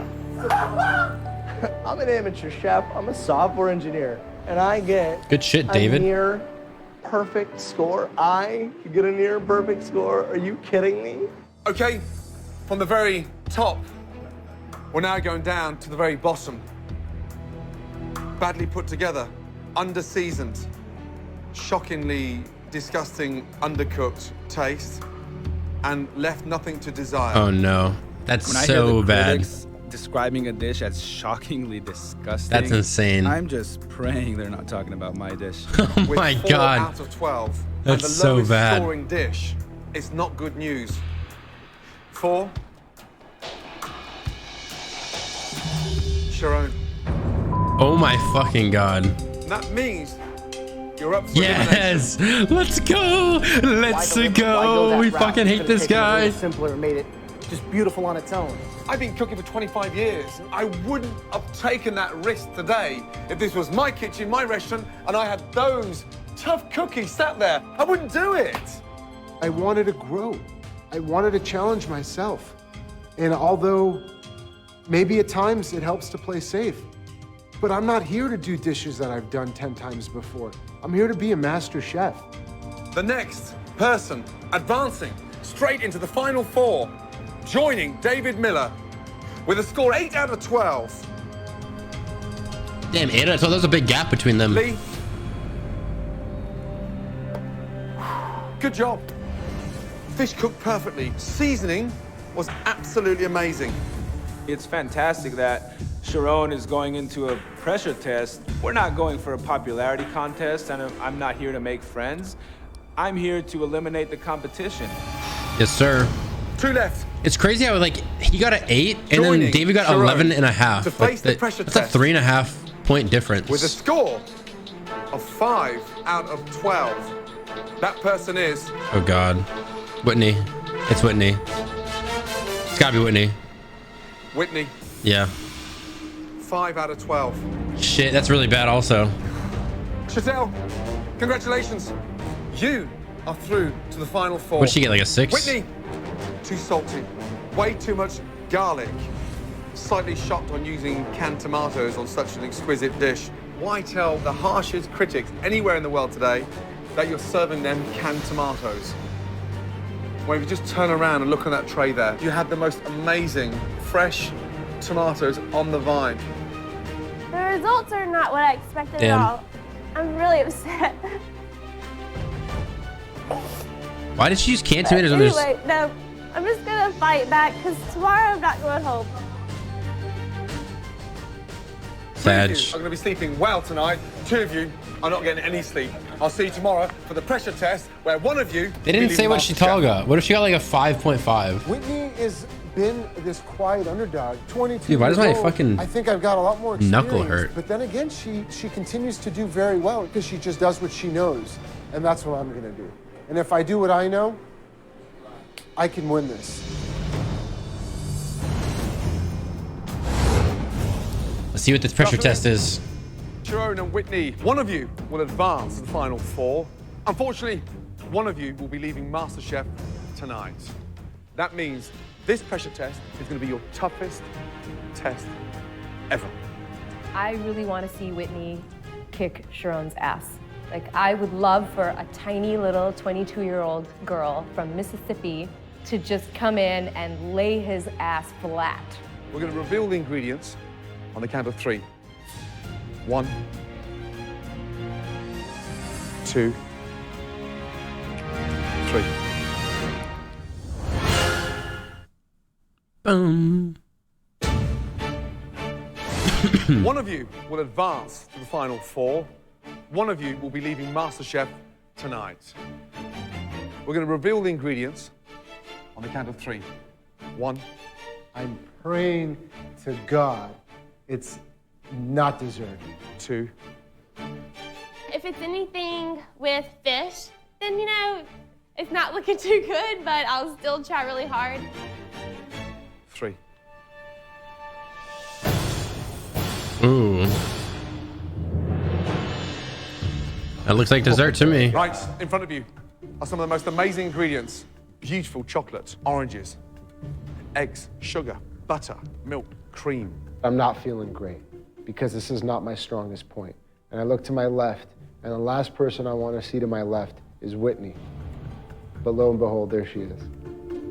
Yeah, obviously, Sharon and I, idiot. as far as sweet, We already knew that. Steven's still almost on the same level. He won the cupcake challenge. He was in the top with the dessert challenge. So, you know, it'll be a battle today, definitely. There's nothing more terrifying than trying to create and cook your very own monstrous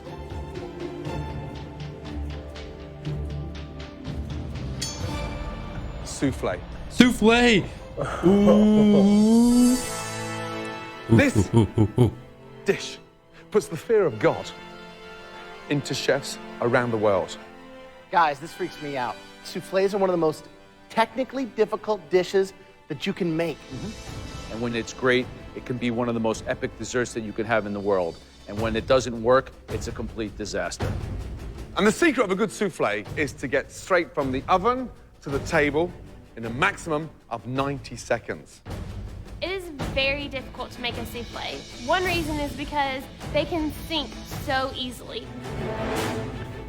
Sharon and Whitney are free to make as many soufflés as they like in 90 minutes, but can only present one to the judges. Okay.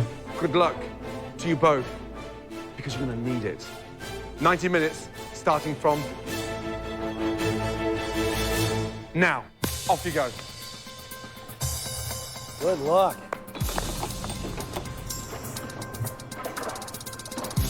Final four means to me I can actually be the master chef. I can make my dream of opening up a restaurant come true. They have a recipe, right? For me to be the first I keep seeing a paper there. They must have a recipe. So cornstarch, milk, up to the boil. Then you add the chocolate. Then you add the eggs. It could be exact. You guys are saying no, but like there's like, I literally see a paper. Tough challenge. So much has to do with timing in this. Yeah, right there, look. You saw that? There's literally trying to make sure instructions. I measure everything and just do everything to a T because this is such a critical dessert. They need to cook one first within those 90 minutes to understand, to gain that confidence to let it rise so the underneath gets that momentum and pushes the souffle out. It's not liquid, but just slightly gooey at the bottom and not liquid. If that comes out undercooked and it's risen a little bit, it will go flat within seconds. Why didn't you put the milk into the chocolate instead of the other way around? Whitney is very methodical, but making some mistakes. She took the chocolate off of the double boiler and then poured the chocolate into the milk when she should have taken the milk and dumped it onto the chocolate while it was still in the double boiler.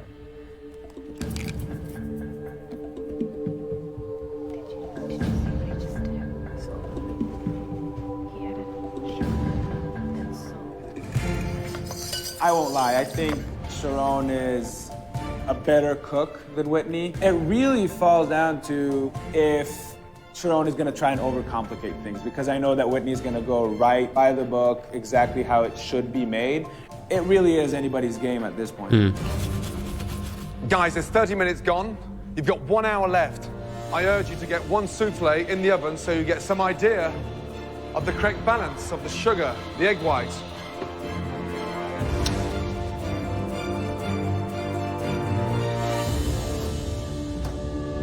The only time I looked over to see what Sharon was doing was when he was putting his soufflés into the oven. And I was thinking, oh my gosh, Whitney, get it together, get your batter ready, put it in the oven.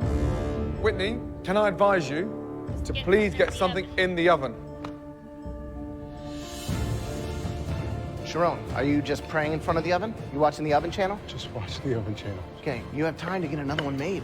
Throwing my first batch of soufflés in the oven and just saying, please be good. Please just be good.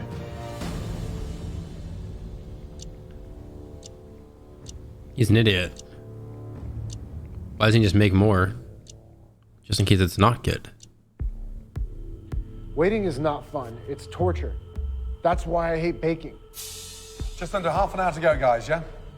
Whitney, please put something in the oven. Otherwise, tonight, you'll be cooking for your parents again.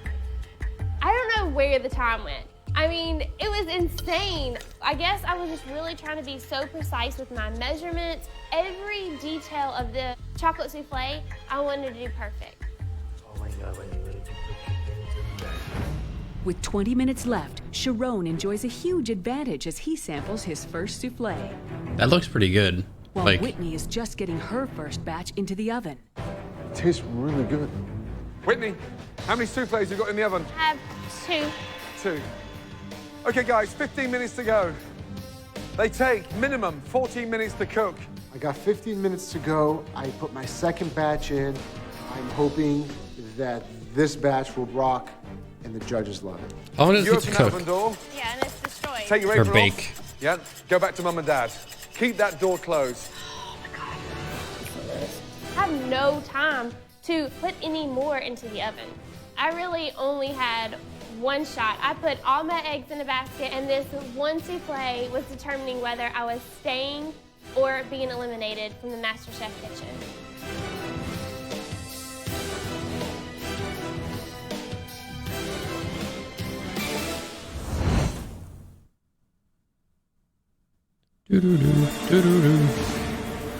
For two of America's greatest home cooks, the dream of becoming Master Chef rests on a single chocolate souffle. In this final pressure test, it all comes down to a battle between Sharon the risk taker and by the book Whitney.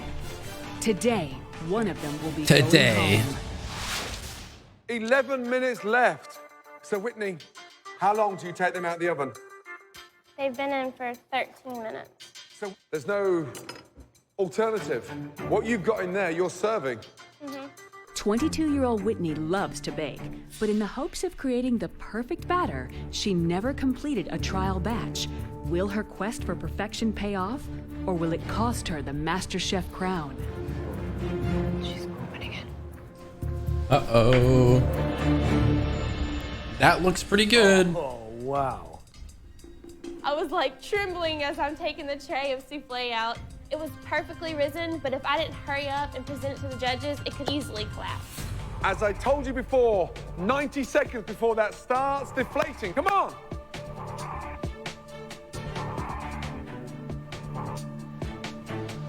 Oh my God.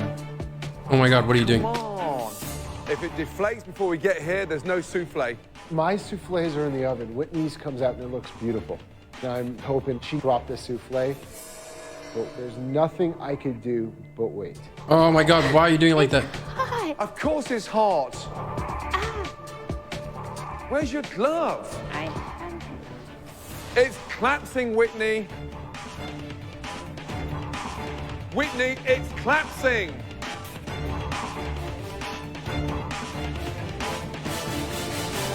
Whitney, you haven't even tasted it. It looks decent. Guys, souffle waits for nobody. Crack it. It smells delicious.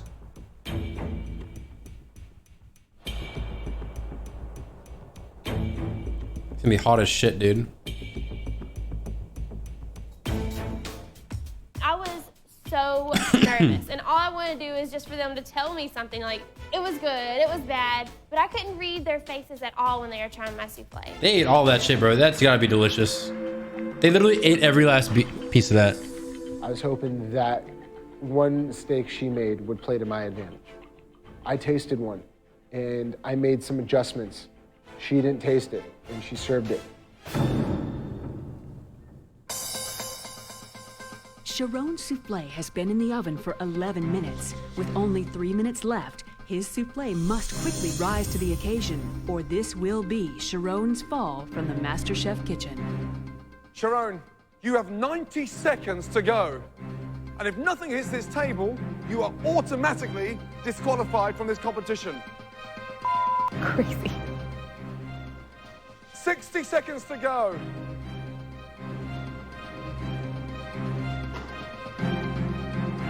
He's gonna cut it so short, dude. Dude, the tongs is such a good idea. When he should have done that. 45 seconds to go.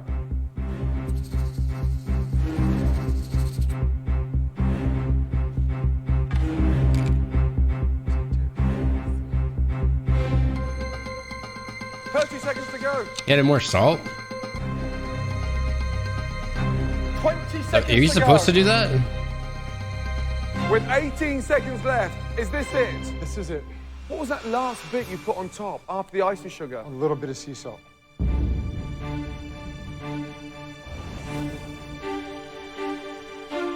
Chocolate souffle with sea salt. Going home or joining the final four is in this spoon. And it could be good. I'm not sure what the fuck you're supposed to do. I've never made a fucking souffle before. Straight down to the bottom.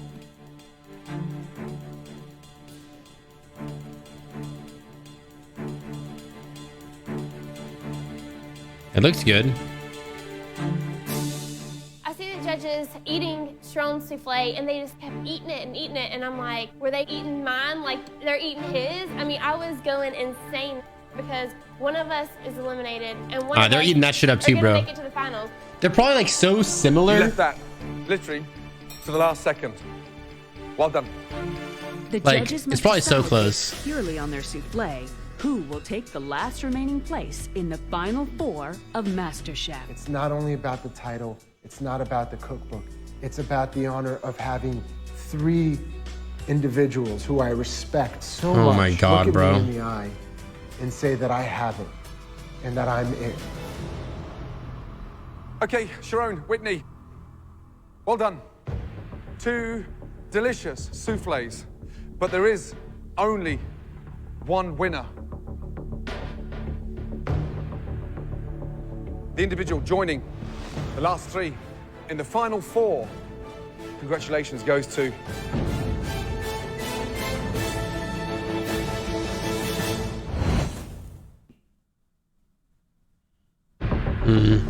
Okay, Sharon, Whitney. I don't know, There man. is They both looked really only good. They both ate both of them one up. winner. They put hella salt in his. Like, so I feel extremely different. nervous for them because it's so close and we really have no clue. I would not want to go up against Sharon. He has been really strong throughout the whole competition. I'm gonna say Whitney's gonna do it just because everything she does is pure magic. The individual joining the last 3 in the final 4, congratulations, goes to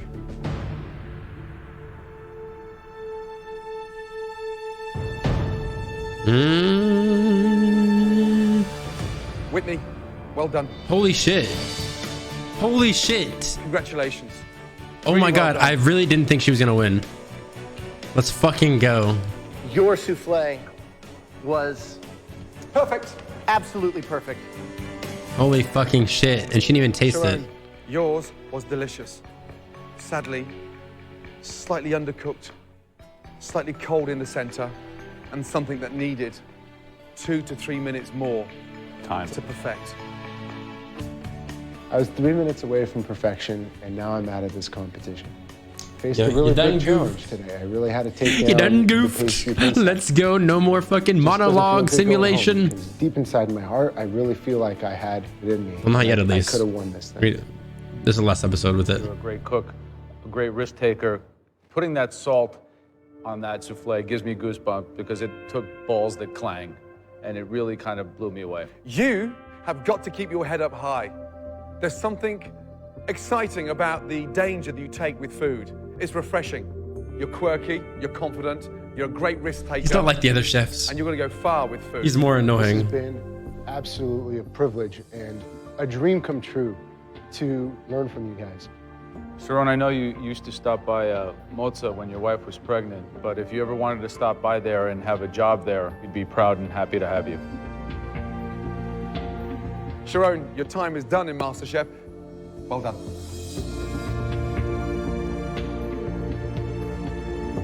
This is not the end of the road for me. This is just an affirmation and really opened my eyes to this world. It made me realize that I can do this. And I encourage every single person who loves food and who loves to cook, and they know that's something they want to do, don't be afraid. Go do it. Go do it. Don't be afraid. Well, he ended off with some nice words. I'm going to take all that amazing experience and make sure that I flourish with it, make sure that I grow and open up one of the best restaurants in LA, and hopefully maybe compete someday with a restaurant like Gordon Ramsay's. America's going to get a taste of it.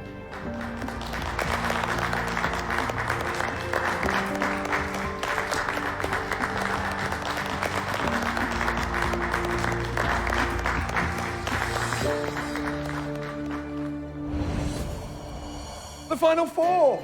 Oh, God. Really good. Really good. Thinking back, knowing there was 50 of us in the very beginning, even, 10,000 that auditioned, I mean, it's insane knowing that out of all those people, I made it to the final 4.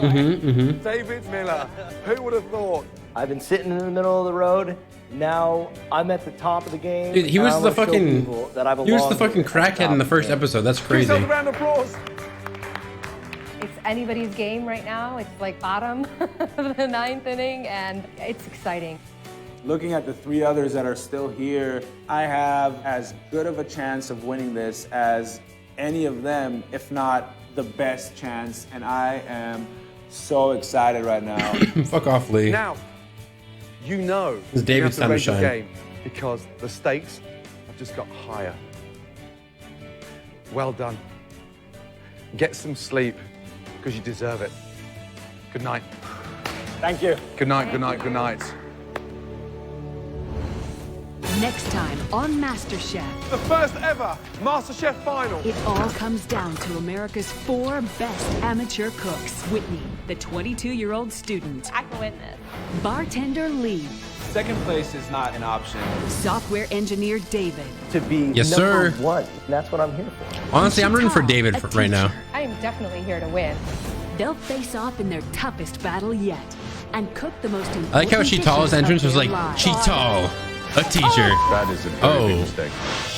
He just dropped 4 some meat finalists on the ground. competing for $250,000, a cookbook publishing deal, and above all else, cooking's most coveted title. The winner of America's first I really want to keep speedrunning. MasterChef. Watch another one though.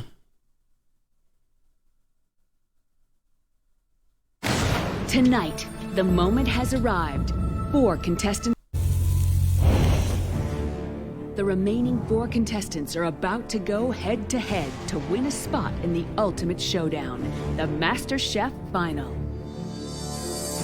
My initial reaction when I walked into the MasterChef kitchen today was, this is it. It's empty, there's 2 workstations. Yes. Final. Is this the finale? Make it Like or the very break last it, episode? CNL or BL. Oh, it's part 1. Look at all 4 of you. You are the 4 most talented. You gotta watch the last 2 together? anywhere Fuck, if in we're America watching this, we have to watch today. both. And one of you will become MasterChef.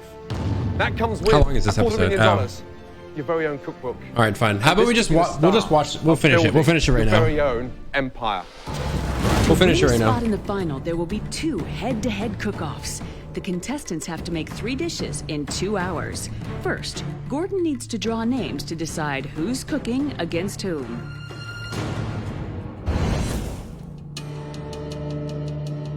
First name,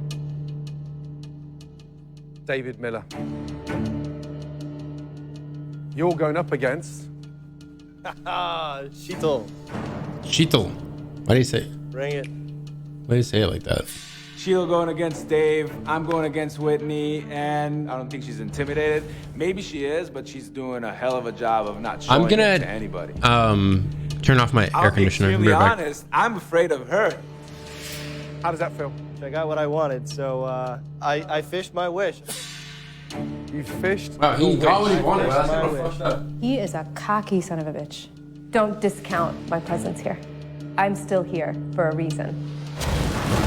The semi-final cook-offs are David versus Cheetal, then Whitney versus Lee.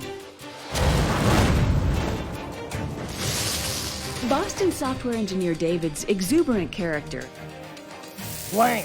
and classic Gonna get a Lee blanket made a also. big impression on the judges. I want to keep on eating this. Please feel free. Amazing. His risk-taking has often raised questions. I have a New England style bouillabaisse. A great bouillabaisse takes 2 days to make, minimum. I've got it in an hour. But his signature style of classic with a twist and attention to flavor always win out. The seasoning is perfect. Butter poached fish was a huge success. Incredible. David Miller, you were the hero of that team. David is a clear frontrunner for the MasterChef crown. I don't know. I think it's good. All right, That is why let's you go. were David Miller. I'm ready. I'm ready to watch. I'm ready to react. Chicago teacher Cheetal has risen to constant challenges well outside of her cooking Wait, now they're saying comfort zone. Cheetal. The commentator said it now. You never what? I think I can kill the crab. And while her time management has occasionally let her down, It's not right. her exotic flavor combinations have seen her dishes get better and better. Honestly, first mouthful, close my eyes, I'm in India. Delicious. That tastes amazing. The winner of the last Mystery Box Challenge, Cheetal, well done. Making her a quiet contender for the MasterChef title. One of you will advance through to the final, and one of you will be going home. I'm sure you're dying to get started, but today there's a big surprise. Because behind that door, there are some very excited faces dying to see you both.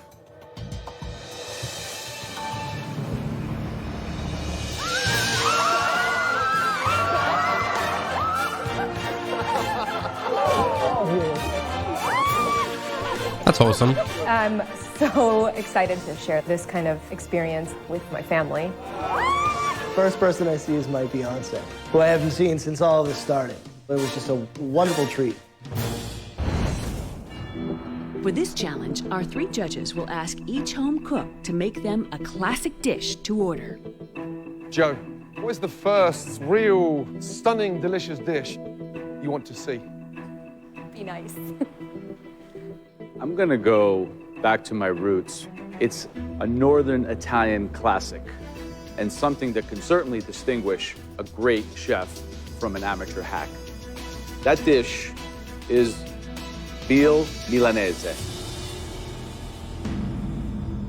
That is a tall order. Graham, what would you want to see?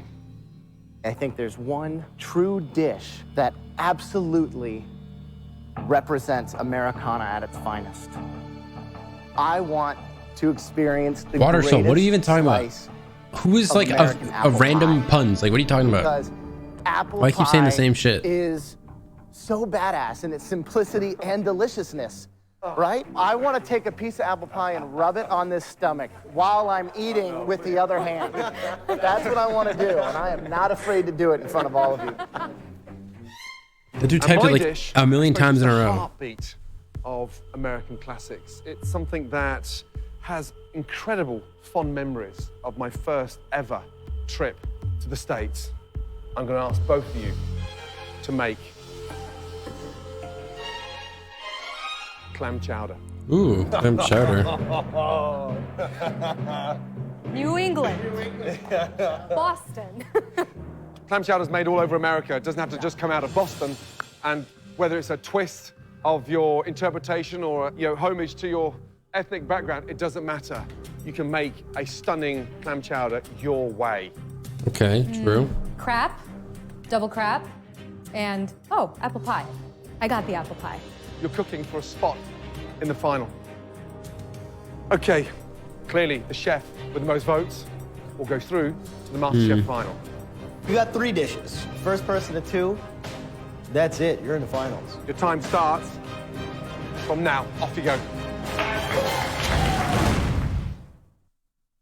Go, David. I'm down for the David dub. 2 hours, 3 stunning dishes. Your time starts now. Off you go.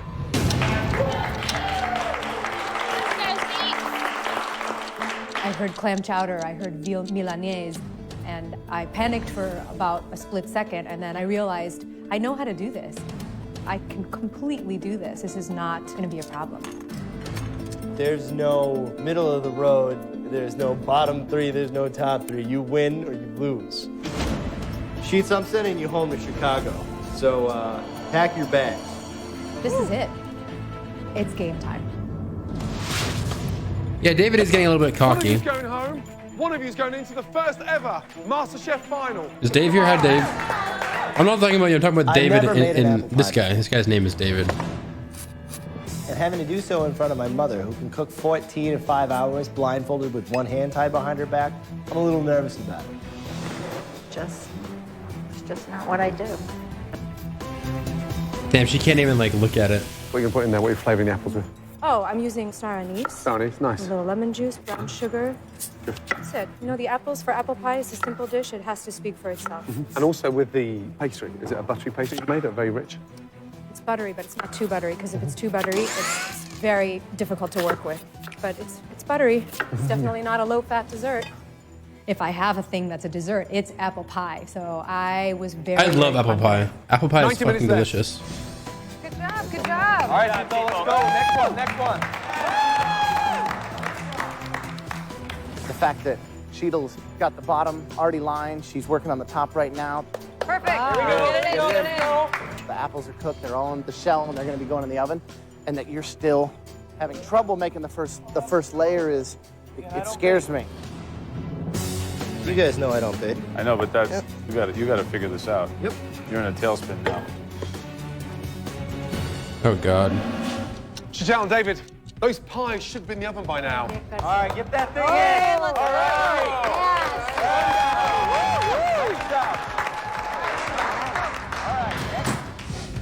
There's no way I'm gonna be Master Chef without putting something resembling an apple pie on a plate. So, you know, I took my broken crust and I formed it into a little ramekin. No shot. Put about an apple's worth of apples in the middle, did the same crumb top that my mother always does.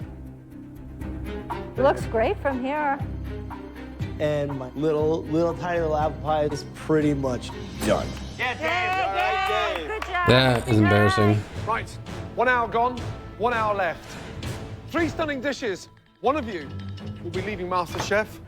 One of you will be going straight through to the MasterChef But he couldn't make the fucking sure you got crust? stunning, delicious clam chowder. That's the problem. It's While lead. Sheetal seems to have the advantage with Jesus. traditional apple pie, she'll need to win 2 of the 3 dishes to move on to the final.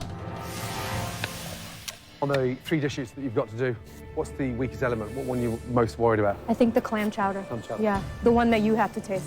If there's one piece of advice for both of you, don't underestimate the saltiness of the clam naturally. Okay. Just be careful with the seasoning. Yeah. All right, Miller, you got 3 dishes that separate you from going on to the final and ultimately $250,000 and the title of Master Chef. How are you feeling about that? I am good. I have everything I need.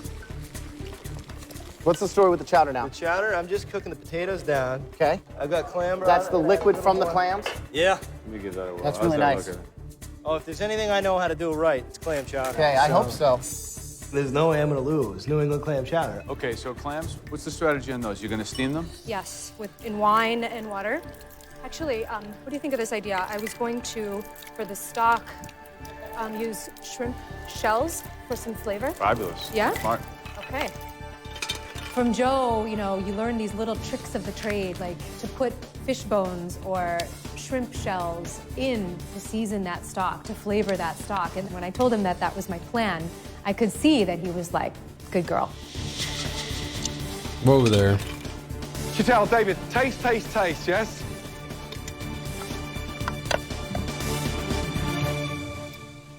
That's good.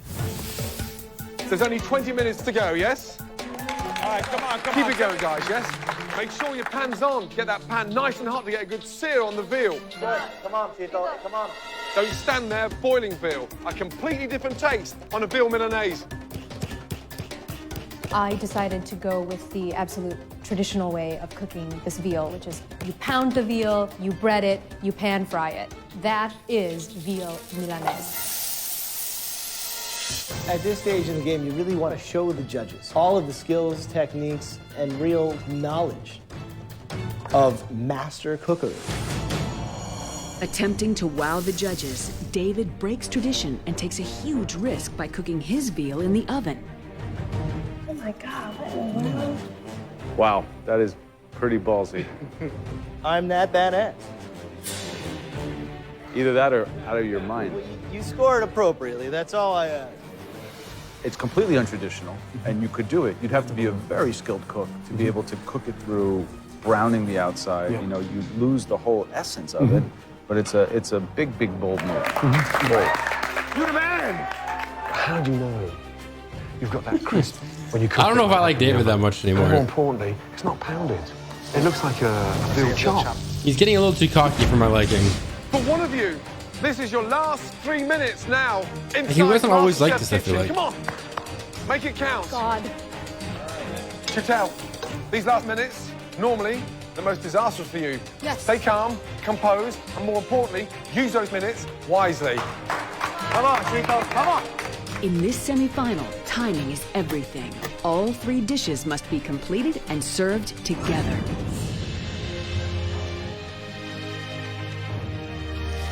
Look at that. That looks good. I mean, there's a strong possibility Chantal may be able to sneak in and steal it. I mean, she's cooking the veal perfectly, the right kind of time. Yeah, you can hear the sizzle in the pan. All right, Dave, you're looking golden. David, you're golden, buddy. Pretty. It's good, Chito. It's good. You got no time. You got less than a minute. Chital, you have to plate your dessert. 45 seconds to go. Chital, we've got to get in here. Oh God, she's really fucking up. Go. 10, 9, 8, 7, 6, 5, 4, 3, 2, 1. God, why do they like do that with the countdowns? It's so annoying. Come on, plate. Like she had way more. Like I guarantee you, they just make it seem as if it was that close. But she definitely like got it all on the plate in time, and like they're just making it all like tense on purpose with the editing. 10, 9. Chital, you have to plate your dessert. Just stressful. 5, 4, 3, 2, 1, and stop. Well done. Really well done. I know it's the point. I know. I get it. It's just. Guys, you just I spent want the to last voice 2 my hours feelings. looking like professional chefs. Absolutely amazing. And just think, in previous challenges, we've had 1 dish with 90 minutes. Today, 3 dishes in 2 hours. Well done. Thank you, Chef. Okay, first up, give me your best bowl ever of clam chowder. Being from Boston, I'm thinking there's no way I'm gonna lose New England clam chowder. Otherwise, they're not even gonna let me go home. This would be a huge upset. Little girl whose parents are from India, her clam chowder takes down New England boys' clam chowder. Oh my God. Okay, what I'm looking for is a True. rich, sumptuous, delicious, creamy chowder. Clams cooked perfectly. Chital, Yes. what is it that's unique to you? What have you done to it? You know, when I was making the broth, I put in some shrimp shells to give it some additional flavor. I put some chopped parsley and a little bacon garnish. David, what should I be experiencing on your modern twist of a clam chowder? It should be a traditional New England style clam chowder. I've used red potatoes, which should be cooked perfectly. And is that tradition in Boston that they drizzle extra virgin olive oil on top of a clam chowder? No, that's my own spin on it. Is that a combination of too much time on your hands? Or are you that ballsy to mess with tradition? Let's go with the latter. I'm gonna start with the one that looks the most traditional. Yours, Chital.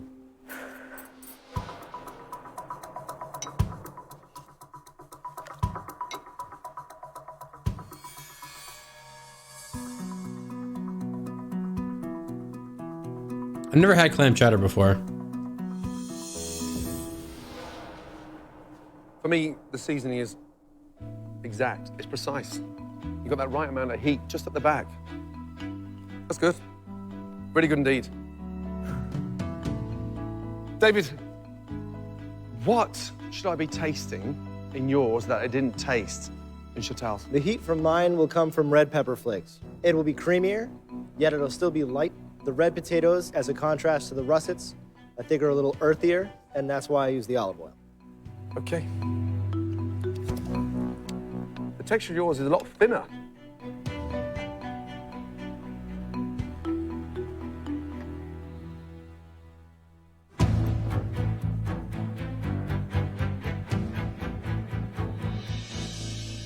Clams are cooked absolutely perfectly. Thank you, Chef.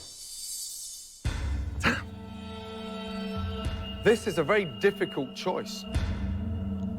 They're both delicious. Hmm. The winning chowder.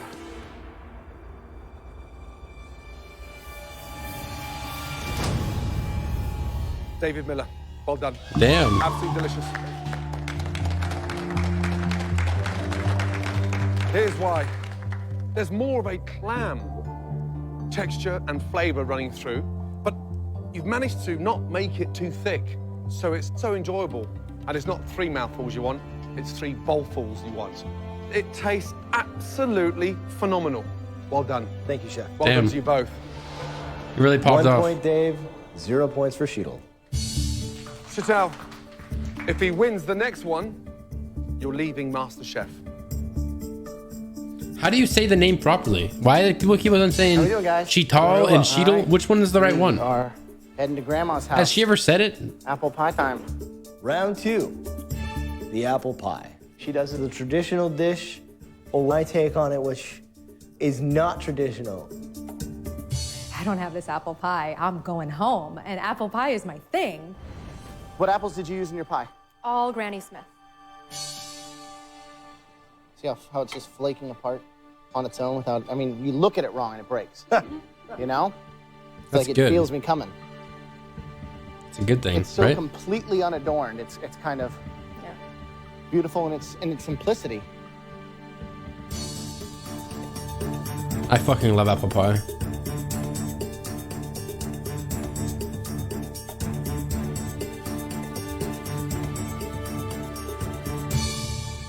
That crust is amazing. Great job on that. Thank you. David, the fact that this isn't even an apple pie, this had better be the most delicious, orgasmic experience ever. Oh my, why that word? There's no need for that word like to be said. It's like an apple cupcake. Look at this. Crust a little thick. A little thick. It's like a half an inch thick. Look at the thickness. There's no of way that he crust wins apple pie. and the thinness of that apple. That shit still looks good though. Like I would eat that all day. Crumble on top. But like, that's not what you serve someone if they're asking for an apple pie. It's delicious. Really good job on that. So David, you had 1 point. You need one more to win and go forward. Cheeto, you need 1 point to You stay can't alive win in this with a fucking apple cupcake, all right? You get like when they're asking for apple pie. It's tough. The apple pie that I want to have another piece of.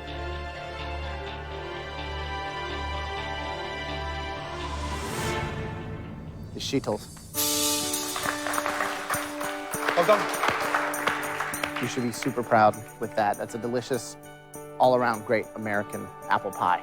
Thank well you. done. The apple pie. Cheetal completely destroyed me on it. Now I'm back in it. 1-1. It's tied. It's a tied game. Okay, David Cheetal, serve me 2 perfectly executed veal milaneses. Yes, sir.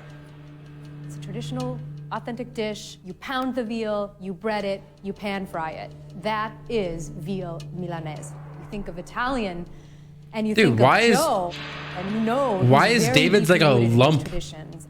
Oh, just Joe. One guy gets me into the final. Like a circle. Or sends me home.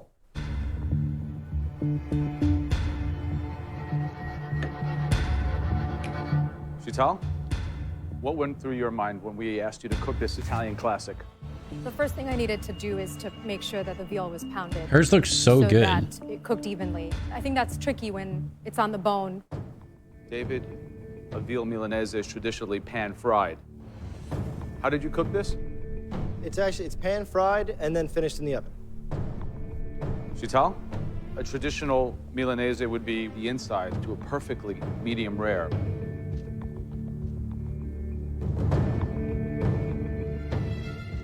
That looks like medium rare or raw.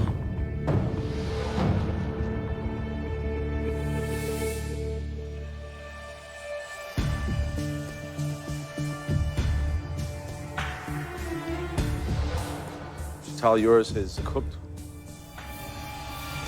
Perfectly. almost perfectly. It's very, very finely seasoned. David,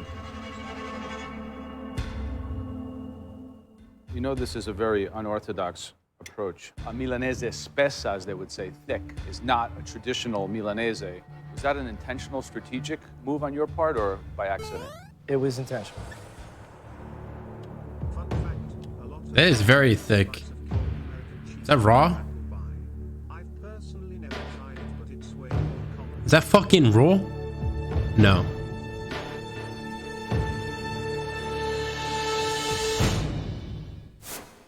Thought he spit it out for a second. This is a truly difficult decision. A traditionally executed plate that's well done against one that takes the spirit of the dish and interprets it in this kind of innovative way. Well, they're gonna give it to her because it's flat, or they're gonna give it to me because it's absolutely cooked perfectly. The veal Milanese that I will choose. I'm like, just say what you're gonna say. Dude, Tell David's me gonna win, what's isn't gonna he? happen. David's gonna fucking win, isn't he, bro?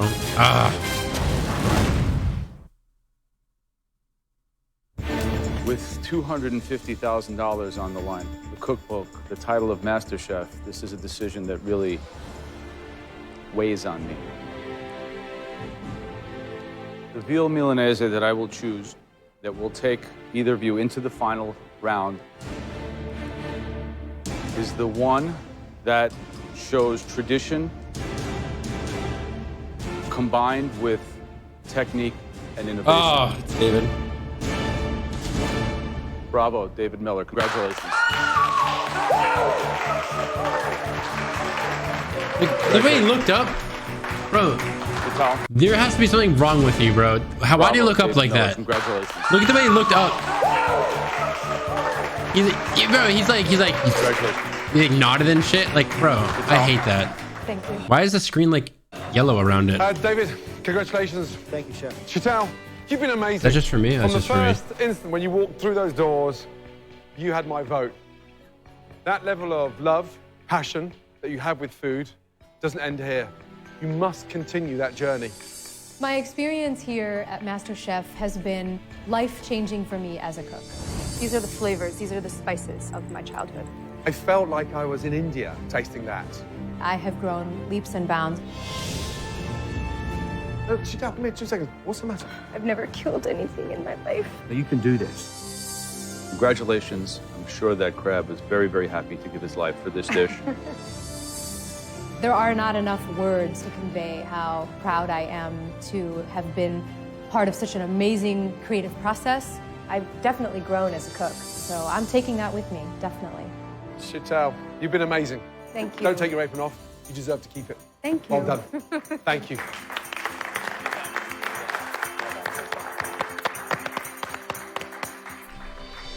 Any primers? Any primers in chat? Lee and Whitney, Anyone have their Twitch Prime available?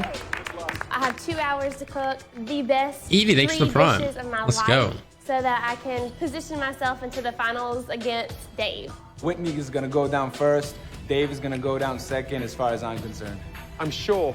That was almost like insane how fast that Evie just reacted with that Prime sub. Like that must have like, I swear like they didn't even hear me say it. They must have just primed like right when I said it, like by accident, like a coincidence. Johanna, thanks for the Prime sub. Amazing. I've never been away from my family as long as I have. And just to see my It's family's Adnan. Thanks for the faces, Prime it was for just 3 months. amazing. Lee, happy to see your girlfriend. Eva, thanks for the Prime. And my best friend since we Data were Clock, 12 thanks for the years Prime. old. There's one missing ingredient. And someone very special, close to your heart. Say hello to Hannah, your mum. All the way from Aww. Israel. She has made the trip to be here to wish you all the best in your semi-final. That's so cute. I've last Summerish. seen my mom. Or no, Summer is here. Thanks for the Prime sub. Depressed Rat, thanks for the Prime. All the way, but here she is, and I'm speechless. I'm so happy that she's here for this. Now, Jubilee, thanks for the pressure Prime. is really on. T Birdie, thanks for the Let's tier play 1. toughest 2 hours ever so far in MasterChef. Give your ladies a kiss goodbye. Whitney, say goodbye. They're not going far. They're Katie, leaving up awesome. there. Thanks for You're the fine. tier 1. Now that everybody's here, even your mother, are you ready? Absolutely. Whitney, are you ready? Yes. At just 22 years old, I'm like a butterfly and sting like a bee, and I'm ready for the competition.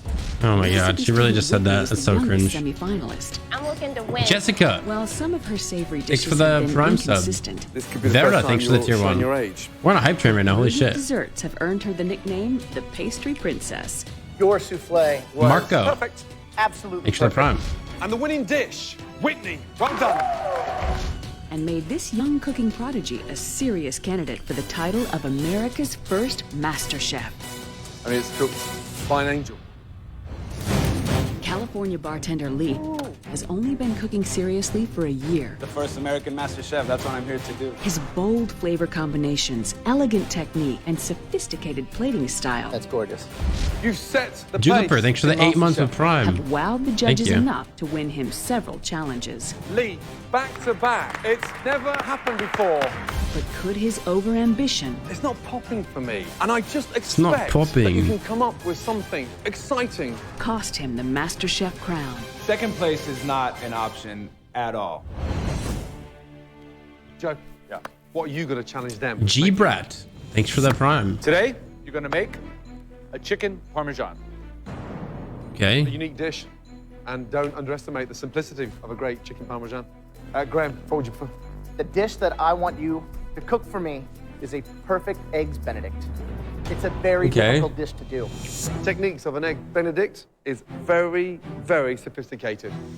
I'm looking for something with a wow factor. I challenge both of you to make me the most delicious cheesecake. Oh, wow. Cheesecake. That's right.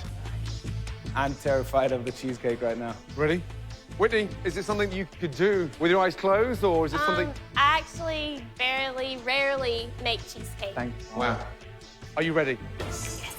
2 hours to cook 3 stunning dishes. Cheesecake is fucking delicious. And your time starts from now. Off you go. Timmy Tim, thanks for the 9 months with Prime. KT Awesome, thanks for the 5 gifted subs. 2 hours. Pixie, thanks for the Prime.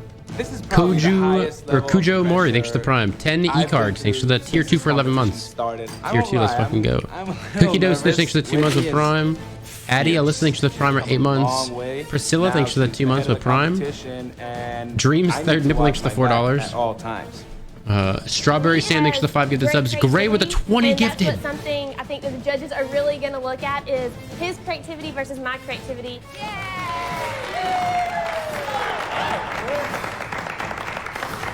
Thanks for the 20 fucking gifted, Gray, I appreciate it. Wild Ammo, thanks for the Prime. I just jumped on that cheesecake. Nalak, thanks for the 4 months. Oink Gaba, thanks for the 3 months. Chris Not Found, thanks for the 5 gifted. Alex, thanks for the Prime for 4 months. Right, Lee. Now, what's the flavor of the cheesecake? Cheesecake has vanilla in it. I'm also gonna caramelize some rhubarb with some butter, some sugar, and some ginger to make like a rhubarb compote. Rhubarb puree on top of the cheesecake. Sounds delicious. Right, Whitney. Yes. Talk to me about the cheesecake. I'm doing a no-bake cheesecake. So, a no-bake cheesecake, can turn out to be a nightmare in order for it to set. You're not baking it, so therefore it's got to set in the fridge. Whitney, as ever, adventurous, dangerous. Yeah. Good luck. Thank you.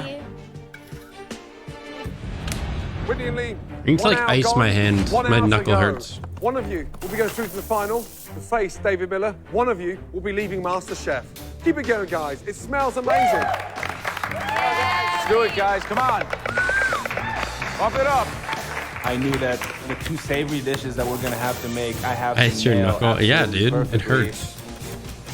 What's the bacon for? The bacon's gonna go into the fill of the chicken roulade. Aren't we making chicken parm?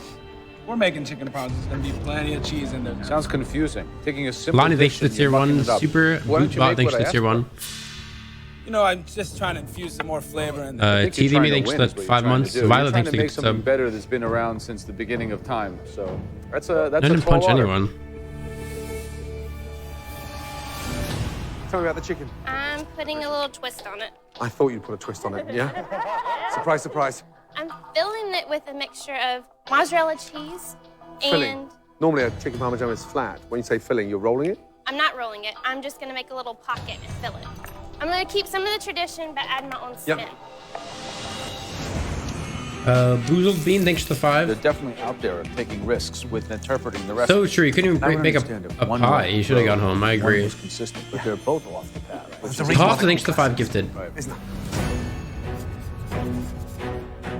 Lee and Whitney, 20 minutes to go. Start to visualize those dishes on the plate.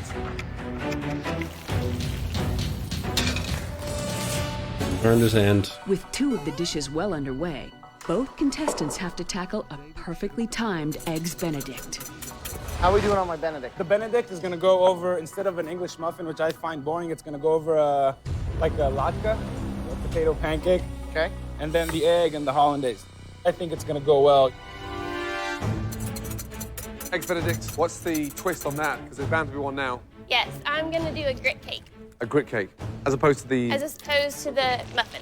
I took a southern twist to it and I made a grit cake. And I did an andouille sausage, which pulls to my like Cajun background. Hollandaise sauce. When was the last time you made a hollandaise? Never. Never. Never, ever, But ever. I mean, that's kind of the spin on everything because I haven't made a lot of things since I've been here. And it's all usually came out pretty well, so I'm not nervous. Yeah.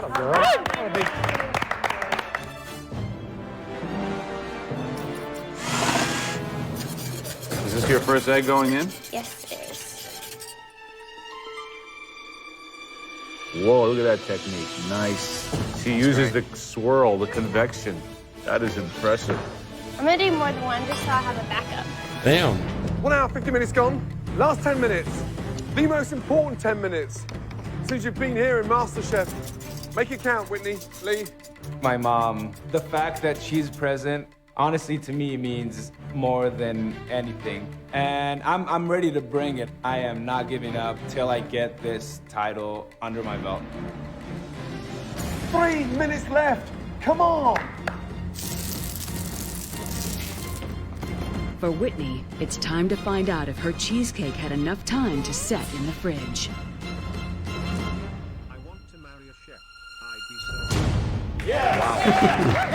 That is a Cricket, thanks for the very $50. Go find a chef and marry them. Smart. I believe in you. Incredibly confident. No baked cheese. P-Bar, thanks for getting this up. That's an interesting name.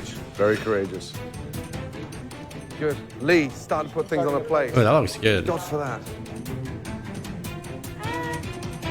Oh no, Whitney, you're in. Oh. Oh my God. With only seconds to go, Whitney must cook and replate her final dish. 15 seconds to go. Whitney, you've got to get the egg on the plate. Holy shit. Oh boy. 10, 9, 8, 7, 6, 5, 4, 3, Sausage. 2, Sausage. 1. Toss it. Toss it. Cece, thanks for the gifted sub. Lalzers, thanks to the Prime. 15 seconds to go. Whitney, you've got to get the egg on the plate. Oh boy. 10, 9, 8, 7, 6, Dude, 5, these 4, look so good. 3, Sausage. 2, Sausage. Oh, he said sauce it, not toss it. Go! Stop!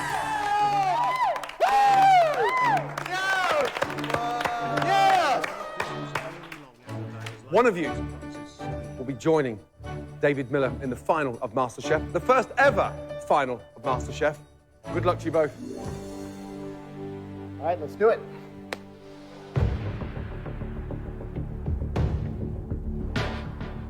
Whitney, why don't you describe your dish to me real quick?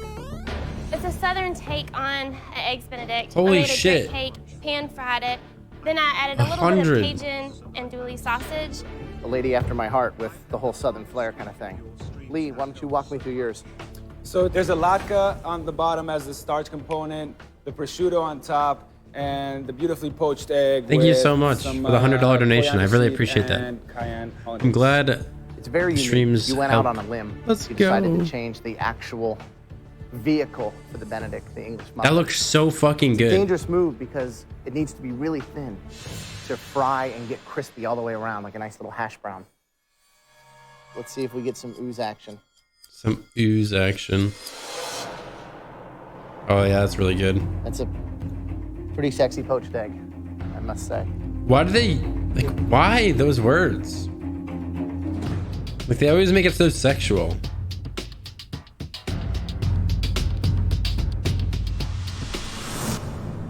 The egg is cooked perfectly. All of it combines to make a really delicious dish that I'd be psyched to order in a restaurant.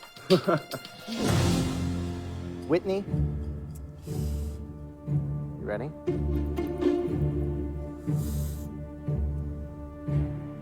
Oh, that sauce looks so good. Pretty beautiful. Really nice cooked egg.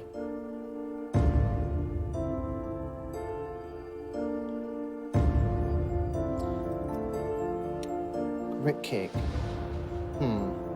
All the elements are prepared correctly, but the grit cake is so big. It's like an 86-ounce truck stop grit cake.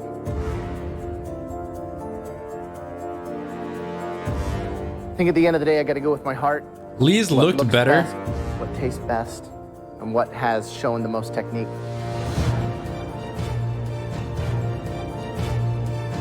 Whitney's might have tasted better, but Lee, that is yours. yeah, Lee's looked really professional. Great job.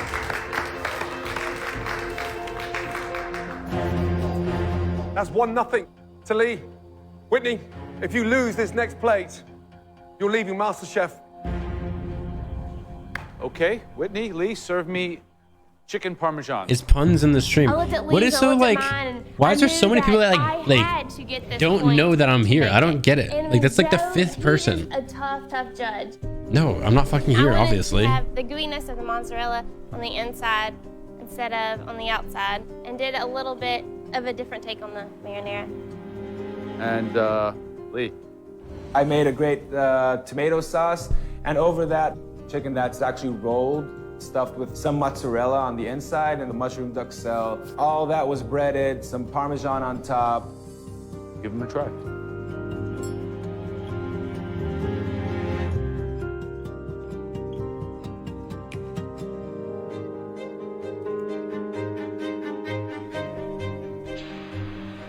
Monka, That looks really good.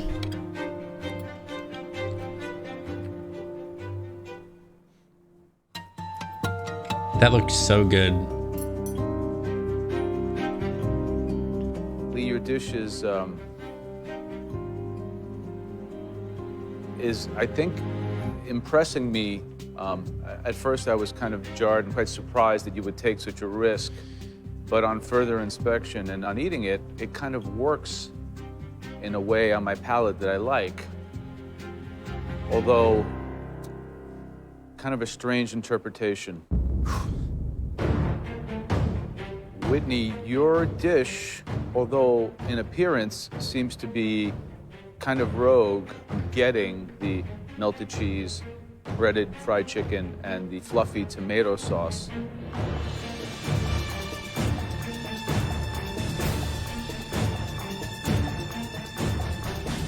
Lee, I have to say that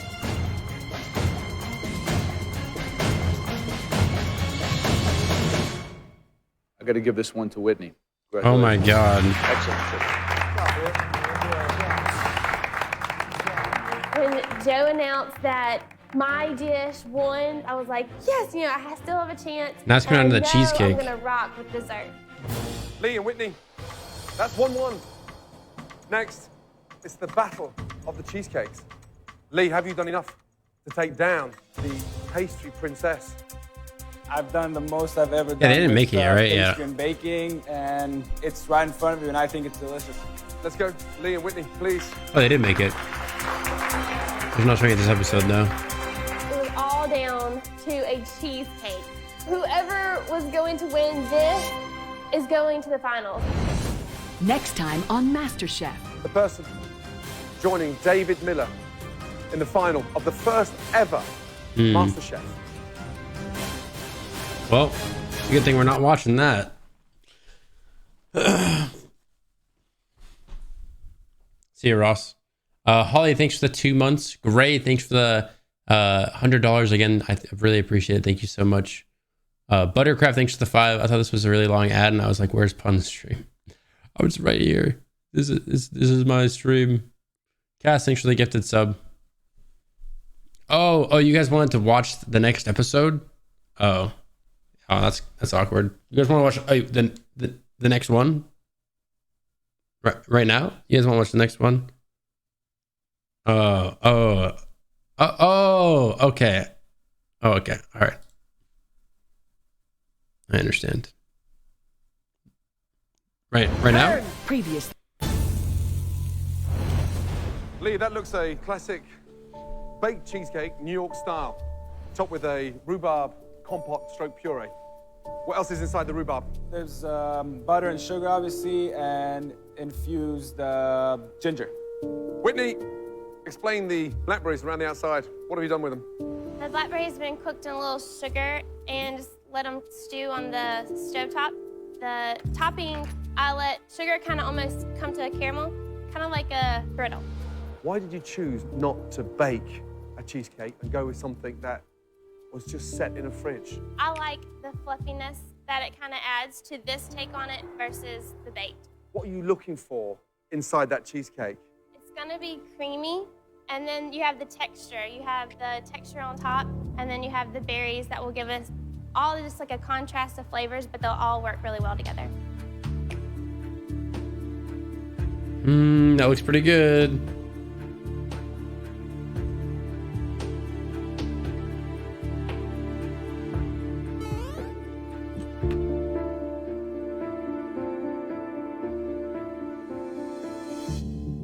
It's incredibly fragrant. There's a fresh vanilla bean in there.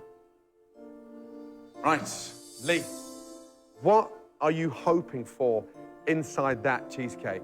It'll be lighter, definitely sweet, and some citrus hints from some lemon juice and a little bit of Grand Marnier.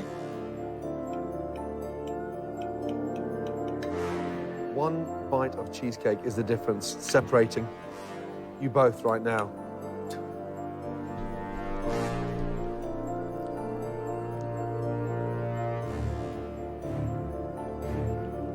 It's actually a lot lighter than it looks. I'm gonna be honest, I want to rewind because I wasn't looking at the screen.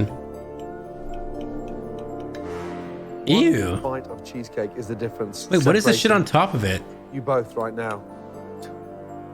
Dude, Whitney's looks so much better than that.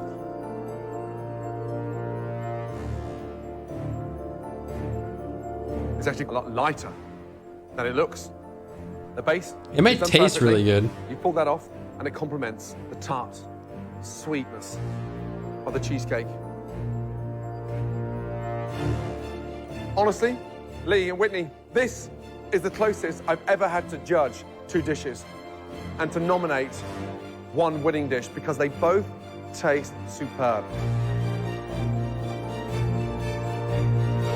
The person joining David Miller in the final of the first ever MasterChef.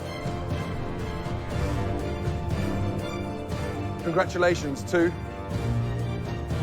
Bum bum bum bum bum bum bum bum bum bum bum. Whitney. Holy shit! Holy shit! Holy shit! That cheesecake Wow. is unique. Texture, flavor, Holy shit. and with that modern interpretation, you took a huge risk and it worked. I'm definitely feeling proud of myself. Here I am now, going into the finals of America's First MasterChef, and this means the world to me. Lee, you've Holy gone through fucking one hell shit. of a journey. That is an amazing cheesecake, and you know damn well you hold a future in this industry. That is a dish to be proud of. Can I have my mom just come and try my food? Please, having spent so long on an airplane, traveling 7,000 miles, I'd love you to come down.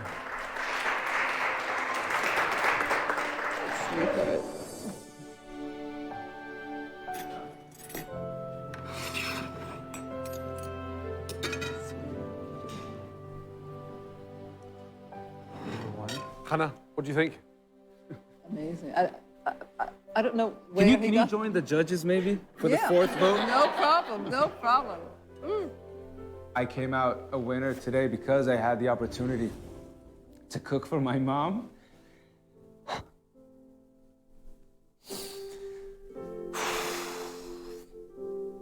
And all, competition aside, that to me means more than anything. And it just tells me that I am doing the right thing with my life. I'm so proud of you, sweetheart.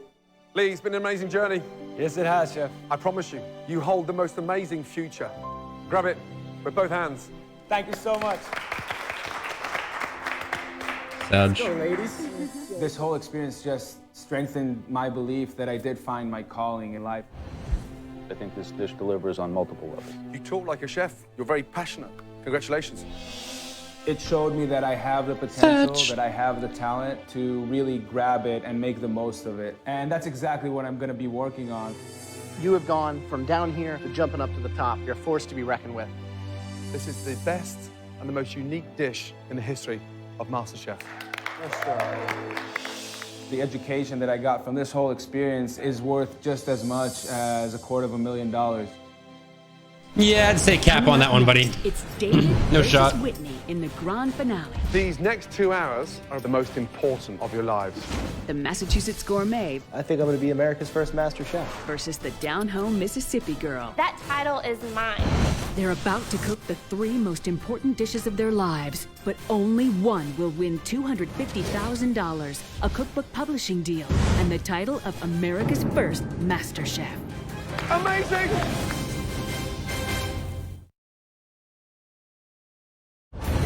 It's David versus Whitney in the grand finale. These Oh, next no. 2 hours are the most important of your lives. They are about to cook the most important dishes of their lives, but only one will become America's This is first it. This is the master final. chef. This is the final episode of season 1. Are we ready? Are we ready, chat? Who's ready? Type 1 if you're ready. To the MasterChef main event. It began with tens of thousands of amateur cooks across the country, hoping for a unique opportunity to be crowned America's first ever MasterChef. We're now down to our final 2. Whitney, a 22-year-old student who's become a force to be reckoned with. What was and that the like? pastry What was the princess point of whatever that becomes was? MasterChef. Why does she look like she's literally getting blinded by the fucking sun? Who the fuck put the sun in the room? That title is mine. And David, a software engineer from Boston, who shed his arrogance and has blown us away with his dishes to become a true contender. Or she's just fucking Comes down to one packed a final bowl, battle. dude, or something like that, bro. She looked fucking baked or some shit. I will be America's first master chef. One of these 2 finalists will win $250,000 and be given a unique opportunity to publish their very own cookbook and earn the distinction of becoming the first ever American MasterChef. And it's all happening tonight. Whitney and David, please go to your stations.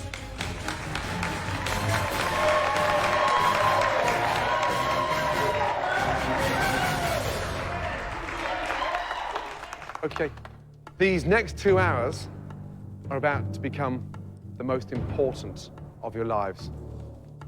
You're about to propel yourself into a league of super chefs.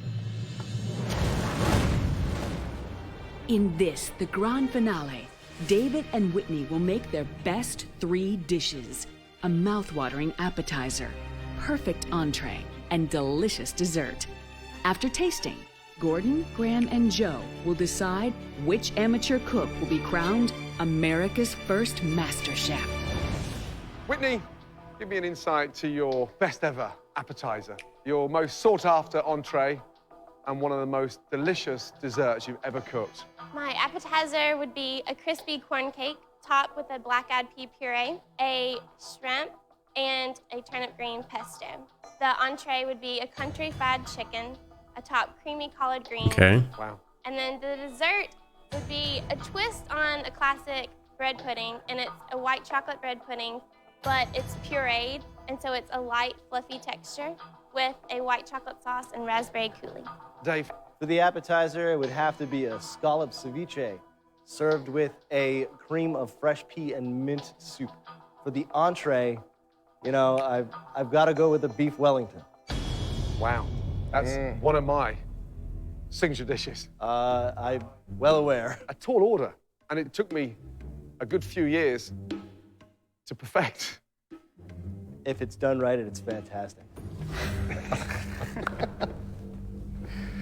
I love your confidence, you know. I absolutely love it.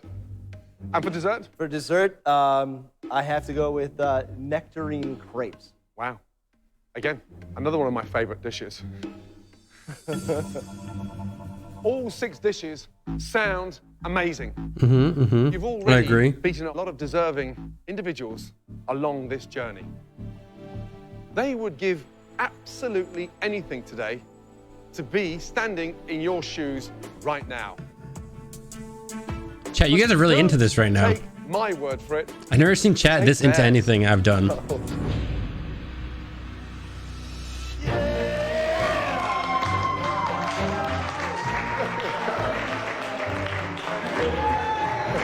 Say hello to your former competitors. With the exception of Dave and Whitney, please. Everybody, up there, let's go. Wish them luck.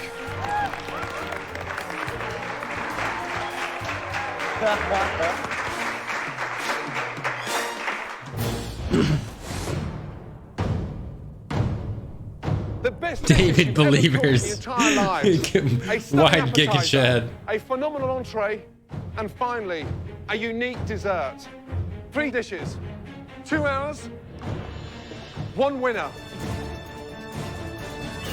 Let the MasterChef final begin. Off we go. That show is funny.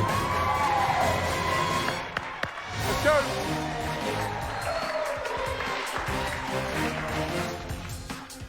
I'm rooting for the girl who took me down, Whitney. I'm rooting for Dave. He was the person I was putting more stock into.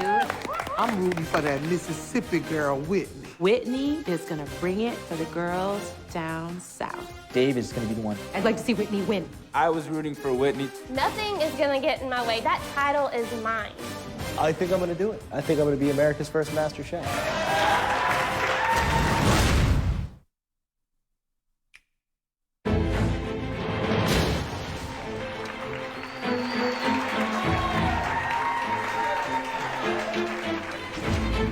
We've totally squared off in the big cook-off here between a restaurant-style menu and a home-cooked menu. Home style, right, but done with a modern Holy shit, twist. Whitney wins with Whitney will 93%. prepare a corn cake appetizer topped with a black-eyed pea puree, shrimp, and turnip green pesto. You guys really want Whitney to win. Followed by country fried chicken on a bed of collard greens, and ending with a white chocolate bread pudding with raspberry coulis.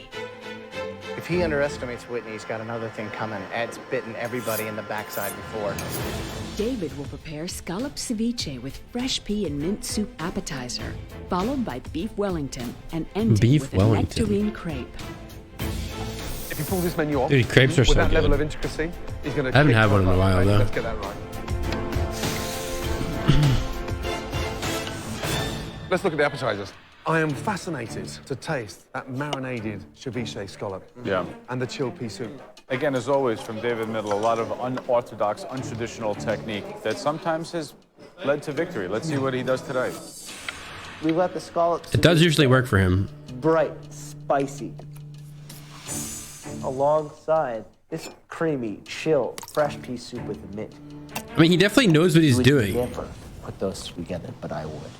Perfect. He just acts like a fucking 2-year-old. Appetizer, crispy corn cake with a On black crack. apple puree, a turnip green pesto, and a shrimp on top. I mean, that is so many different things going on at one time. The thing with Whitney's appetizer, even though it is kind of low country cuisine, the fact that she's elevating it by taking the black-eyed peas, making a nice puree of them, as well as taking the turnip green and making a pesto, I've never seen that done before. What a great use of a green that most people throw away. It's rustic. It'll probably be delicious. My question is she bringing dishes that will Guys, you grab our can't just attention and guys, really you can't say, just take wow, what this is K4 how did and they say make Whitney a behind it. You have to have your own, come up with your own shit. Good. They're fresh. If I start keeling over and paying halfway through, you'll know the scallops are no good. The scallop ceviche. But he's laughing and joking now. Let me know in 25 minutes what time it is. Look at the difference on their faces. One is so focused, so concentrated. The other one wants to play to the audience. Nice. Can you smell that?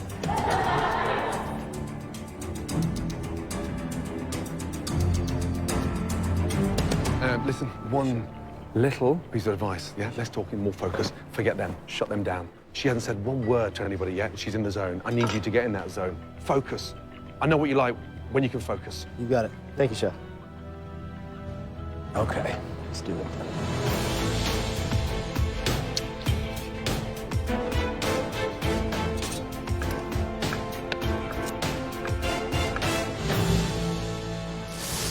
With just half the time remaining, David and Whitney move on to their desserts. But Whitney seems to be deviating from her original plan and is now making a souffle. Why would Whitney change at the very last minute and start attempting to do a souffle when a stunning white chocolate bread and butter pudding can be the most delicious dessert anywhere in the world?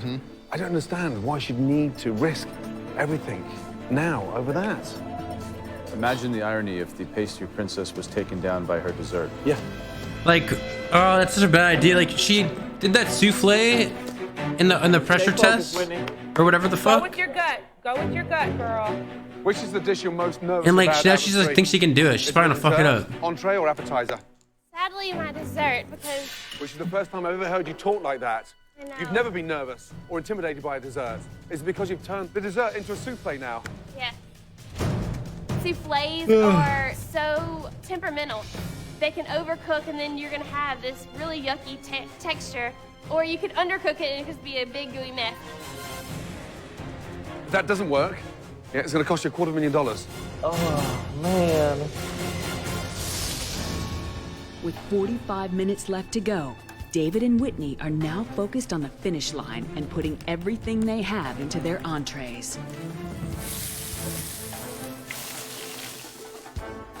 The great thing about chanterelles is that they're so firm and you have a great texture that when you sear, yeah, they get a beautiful caramelization and earthiness to them.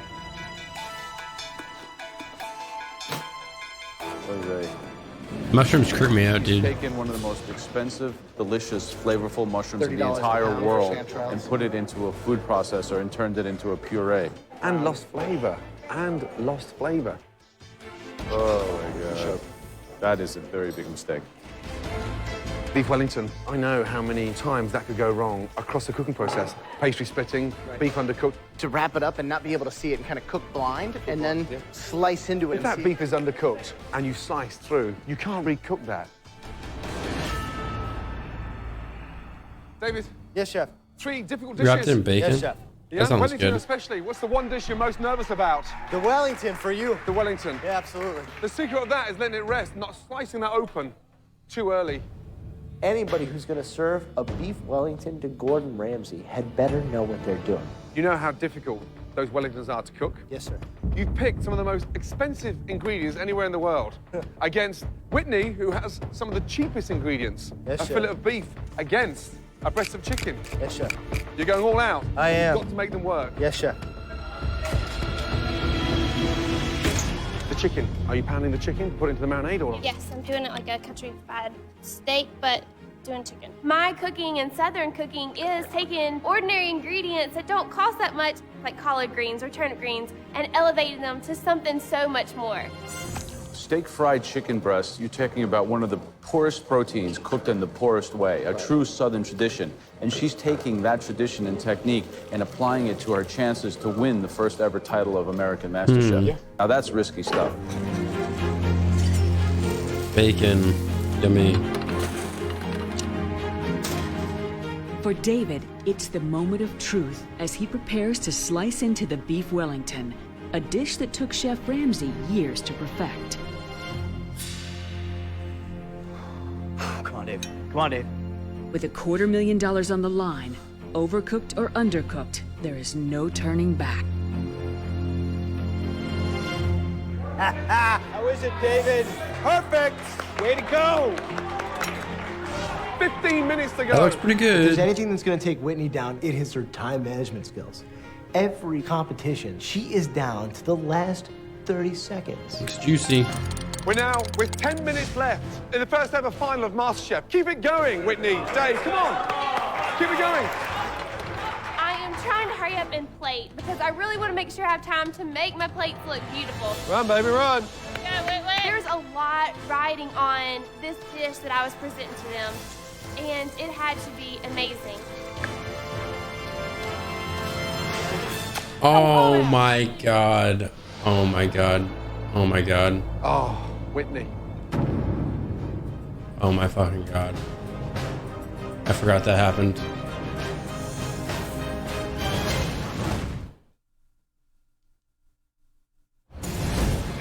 Left in the first ever final of MasterChef. Keep it going. I think it was some type of chicken, yeah.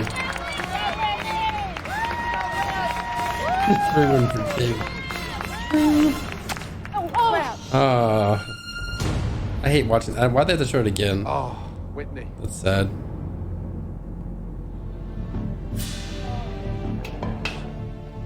She dropped the chicken. You dropped the chicken.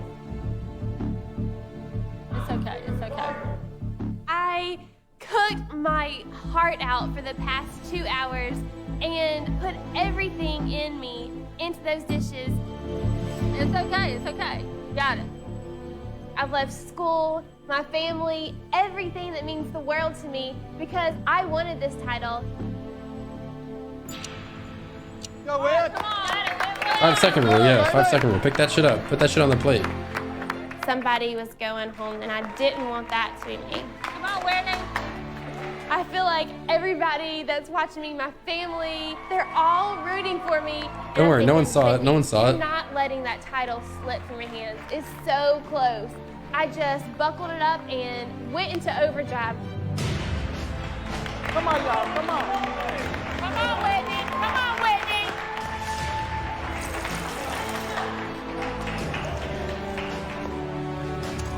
You've got 5 minutes to go. The last ever 5 minutes in the MasterChef final. Come on, guys. Oh wait, she's making another one. Like, it's fine. Keep it going. I thought she was fucked. Come on. Good girl. Keep it going. You did it, baby, you did it. 1 minute to go. Come on, y'all, come on. Come on, Whitney. Come on, Whitney. What if she dropped it again? Come on, guys. That'd be fucking hilarious. All right, Dave. 10, 9, 8, 7, 6, 5, 4, 3, 2, 1. Stop!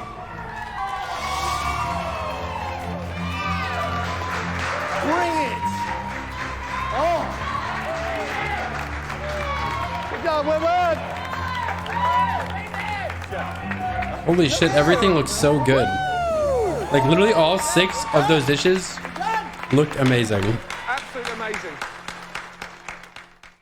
Right, contestants, families, and friends, there's one thing you won't be watching, and that's us tasting all 6 dishes. Not here, but inside the MasterChef restaurant. We'll meet you in there, both of you, with your appetizers. Good luck. Good luck. Let's go.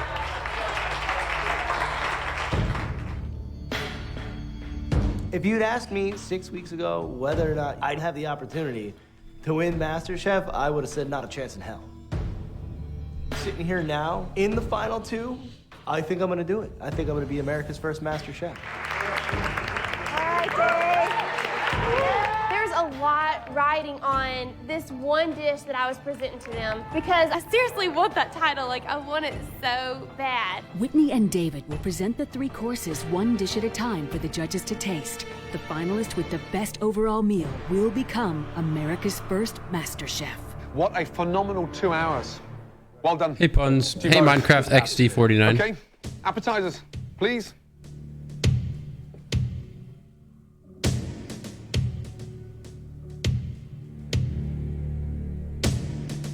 They smell delicious. Dave, please, what is it? We've got a sea scallop ceviche served alongside a cream of fresh pea and mint soup. Wonderful. David, do we pour the soup over or just sip? Personally, I would not eat them together. They're there as a complete and total contrast separately. Sorry, excuse me, just stop there. You wouldn't eat them together, so why are they on the same plate? Again, independently, they don't work. So it's not an appetizer, it's 2 courses on 1 plate? I did it intentionally so that they would be separate. Okay, let's go.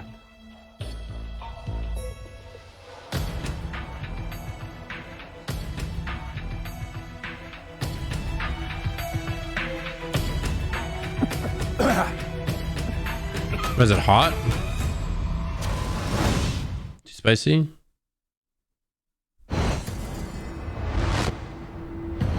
Dave, please, what is it? We've got a sea scallop ceviche served alongside a cream of fresh pea and mint soup.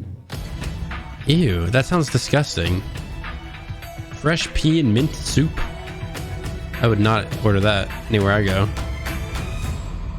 Hit me with a fucking vanilla milkshake with M&Ms in it, I'm good. Just run through what exactly you put in the bottom of the shot glass with the scallops. There is a touch of, maybe more than a touch of jalapenos. God, that's hot. Okay. K4. Whitney, Lol. describe your dish, please. I have a crispy corn cake, and on top is a black-eyed pea puree with a turnip green pesto and shrimp. Do you think that some of these ingredients that you put here are a little bit unorthodox, kind of the combination, or is it all make sense in your mind? When you taste it, you'll taste the different flavors, That looks textures, good, and I dude. think they'll all really work well together. How did you cook the shrimp? I made almost like a crab bowl, seasoned the water with salt, add onion, and then dropped it in there to add flavor. Looks These delicious. shrimp are actually cooked. Oh no, wait. How long did you boil them for? I boiled them for about 3 minutes. Thank you, Holy Whitney. shit, they Thank served you. them raw fucking shrimp. Both. Your entree, please. Thank you. They both fucked that shit up. Let's start off with Dave, shall we? I like the heat. I mean, maybe it's a personal thing, but it's fabulous contrast of acid and base. It's textbook. Base. And that contrast on your palate is very, very intriguing and ultimately very powerful. But hold on, the jalapeno pepper is way too powerful. I think the dish and its presentation and the concept really works. It's like a yin and a yang. It's very powerful. It stops you in your tracks and say, wow, someone's really thinking about flavors and my dining experience here. My big question is, why was he so lacking in confidence and telling us not to eat it together when you serve it together? I think that his confidence is a front. He's an intuitive cook. He can put it on the plate. I don't think he can communicate it well, and I think in this high-pressure scenario, he's breaking. He's cracking. That is a better appetizer than you will get in most restaurants. Okay. Witness, black-eyed pea puree, delicious, and it's quite a invention to have the balls to puree that. The corn cake looks perfectly griddled. Seasoned nicely. Seasoned nicely. This is true Southern food. She's trying to elevate it to a different level. But if the shrimp had been cooked more, this could be a delicious dish. She fucking undercooked the fucking shrimp. Very tough. Dude, David wins that round, bro. Proud Fuck. of myself. It is the most stunning beef Wellington I personally. I don't even know who I'm rooting for, to be honest. But is Whitney's 7-minute chicken cooked to perfection or raw, which can cost her the title? I was very nervous about whether or not my chicken was going to be done. I mean, my adrenaline is pumping like crazy. Thank you. Entrees, please. Okay. Dave, explain exactly what your dish is, please. It is a traditional beef Wellington, beef tenderloin. That shit's gotta be cold by wrapped now. With prosciutto, a duxelle of mushrooms, a touch of foie gras pate, wrapped in puff pastry, and baked. I've made these 1,000 times. I'm so excited to taste this. I want this sort of almost to melt in my mouth. Is that my expectation? Yes, chef.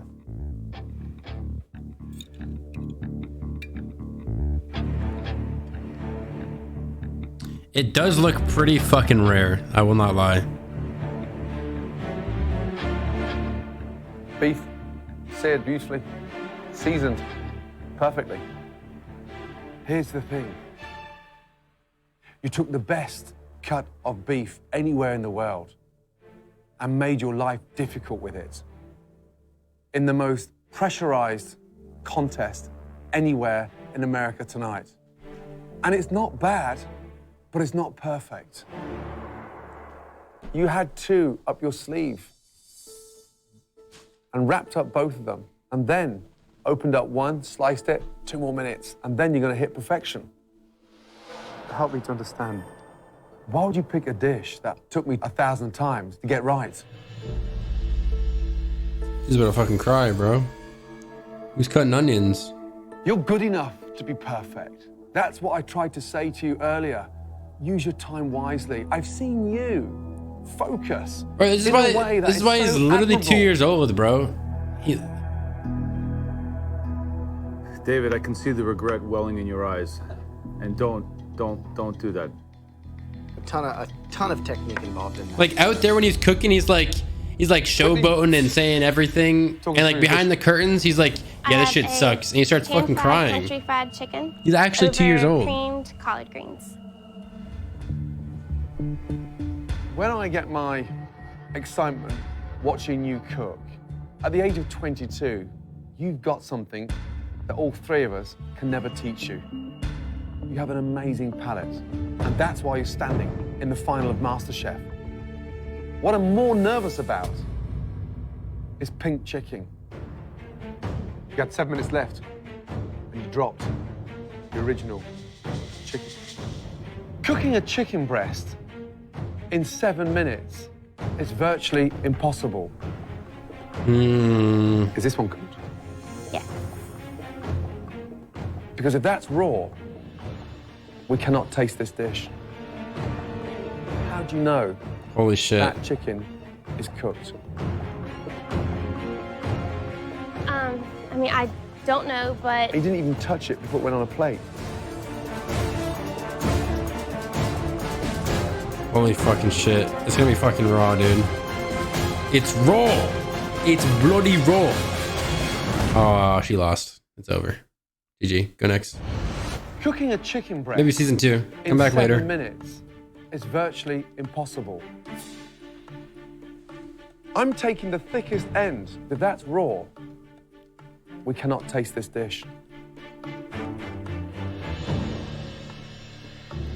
Oh shit. Oh shit. Oh shit. Whitney, it's cooked perfectly. Oh fuck. I was freaking out. I was like, seriously, you have a chance now, Whitney. You have a chance. That looks really good. It's like creamed, textured spinach, but with a much cheaper, humble ingredients. Are collard greens cheaper than spinach? Yeah, much cheaper.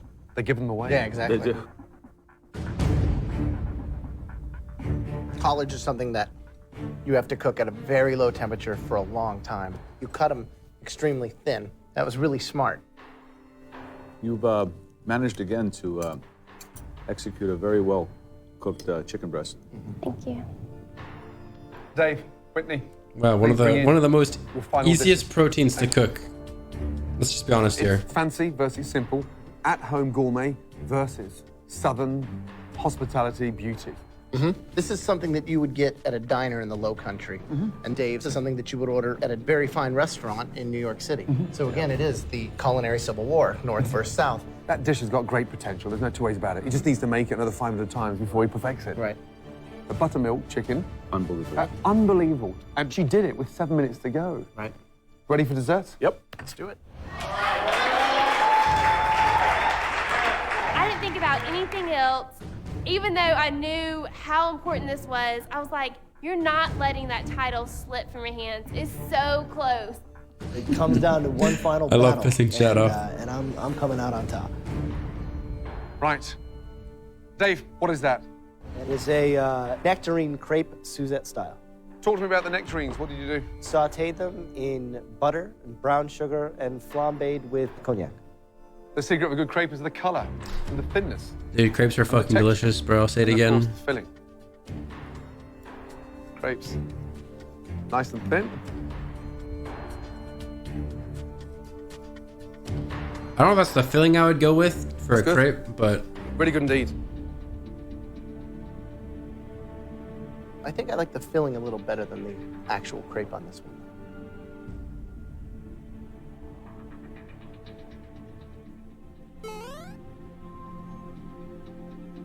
C'est très très bon. Very good. Merci. Whitney. I'm good at that What though. is that? It's a white chocolate bread pudding, but I put my own spin on it and made it more of like a souffle and have a white chocolate sauce with a little bit of raspberry coulis. First thing I got taught in Paris was never, ever turn out a souffle out of its mold. Why would you turn out a souffle? I wanted Oh, it no. to be able to eat it with the sauce. It's a take on somewhat of a souffle, but more of a bread pudding style.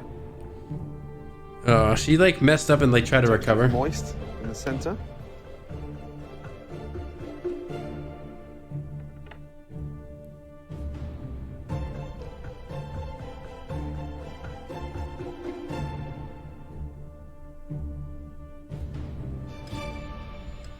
Two very delicious desserts. really good desserts. And now we have some serious thinking to do. Like Next hers time you see probably us, tasted insanely good, we'll be announcing but like the winner. it's not what she was like. Ever. She like switched up her what she was doing so many times. Through the kitchen. Well done. Very much. Like she went with like something originally, and then she switched to like a souffle, and then she switched back to like the other thing. Both incredible flavors. She fucked up the souffle or something. I don't know. Switch roles. She's gone for the sort of David Miller type overambitious dessert, and he's played safe to something charming. I definitely would have expected to see that from her. Yeah, and what was the method in her madness? A souffle's hard enough. Tipping it out onto a base of white chocolate sauce with fresh raspberries. I mean, is she crazy?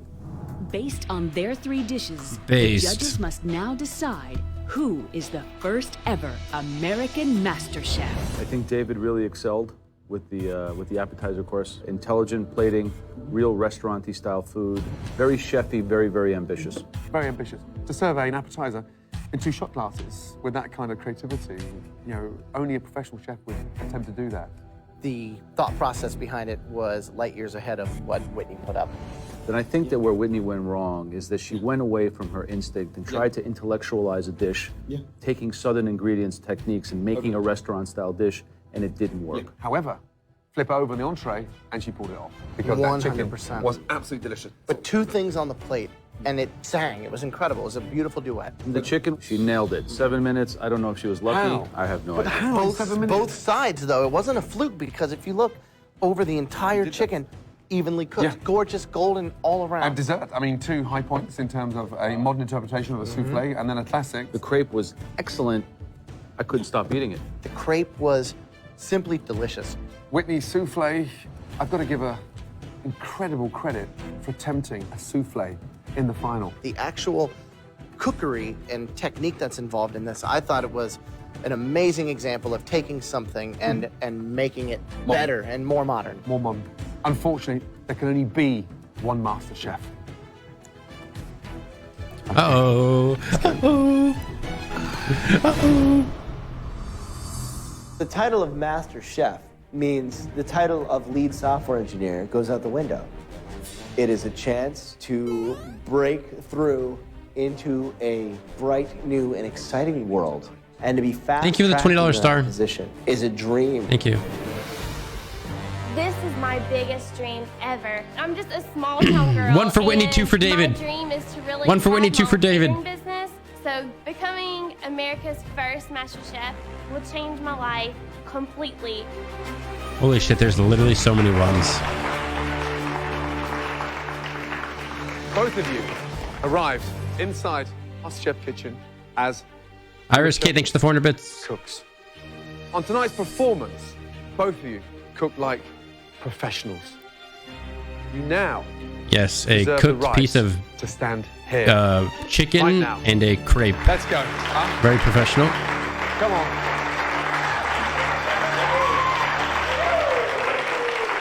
Well done to you both.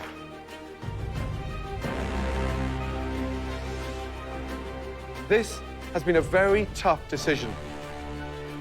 And the winner of America's first ever Who's gonna be? MasterChef Who's gonna be? Oh shit. comes with a Oh $250,000 shit. and a unique opportunity, your very own cookbook. It doesn't get any better than that. And that person is the winner of America's first ever MasterChef. Goes to Commercial break. Called it. This has been a very tough decision. And the winner of America's first ever MasterChef comes with a $250,000 and a unique opportunity, your very own cookbook.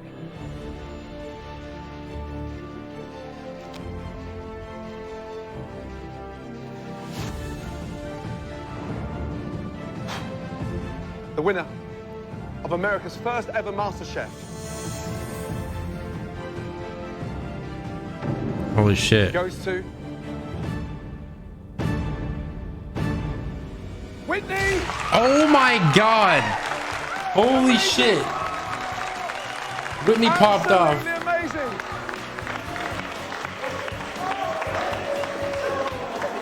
Holy shit.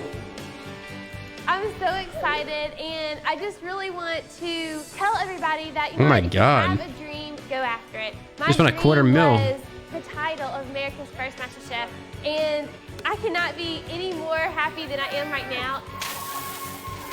Whitney, you're not allowed to drink. Wait, she's 22. She can drink. Is this a dream come true? Not only for my wife and I, but for Whitney. We are just all so proud of her. I'm beyond proud of myself. Even having the opportunity to even cook for these guys, to show them that I do have what it takes, you know, but wow. Next to that one, she puts me to shame, and I know she's gonna build that catering business that she's always wanted. The first ever. You can hear his voice all nasally. Mans was crying. Unlucky. I'd cry too if I lost this shit, dude. Imagine getting it all the way to the finals and like you just get nothing. My 7-minute chicken in the cookbook. Amazing, amazing, amazing. I am America's First Master Chef. Congrats, Whitney. You've really earned that one.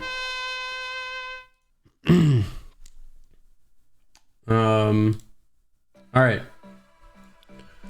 I have to catch up on these alerts really quick. That was a good season. We've finished the whole first season. Where were we on the alerts? Zoe, Bri, Akiod, Gray, thanks for the gifted sub. Katie also thanks for the $45. Thanks for the next episode. Thank you for the $45.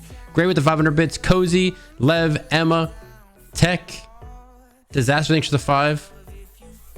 Like I do right now. Ashley, thanks for the 5 months. Zoe, thanks for the 4 months. Sophia, Shiru, Citrus, thanks for the $20. Lonnie, thanks for the gifted. Stella Nova, thanks for the 3 months. Blaze, thanks for the $5. Abigail, thanks for the 3 months.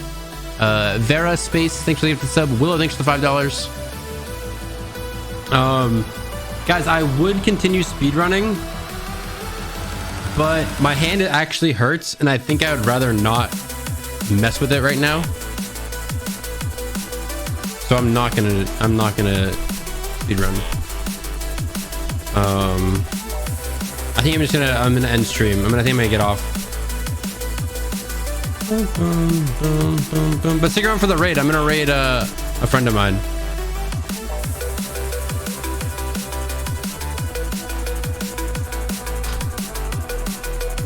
But I thank everyone for stopping by and watching. We have almost 13K in the goddamn house right now. Holy shit.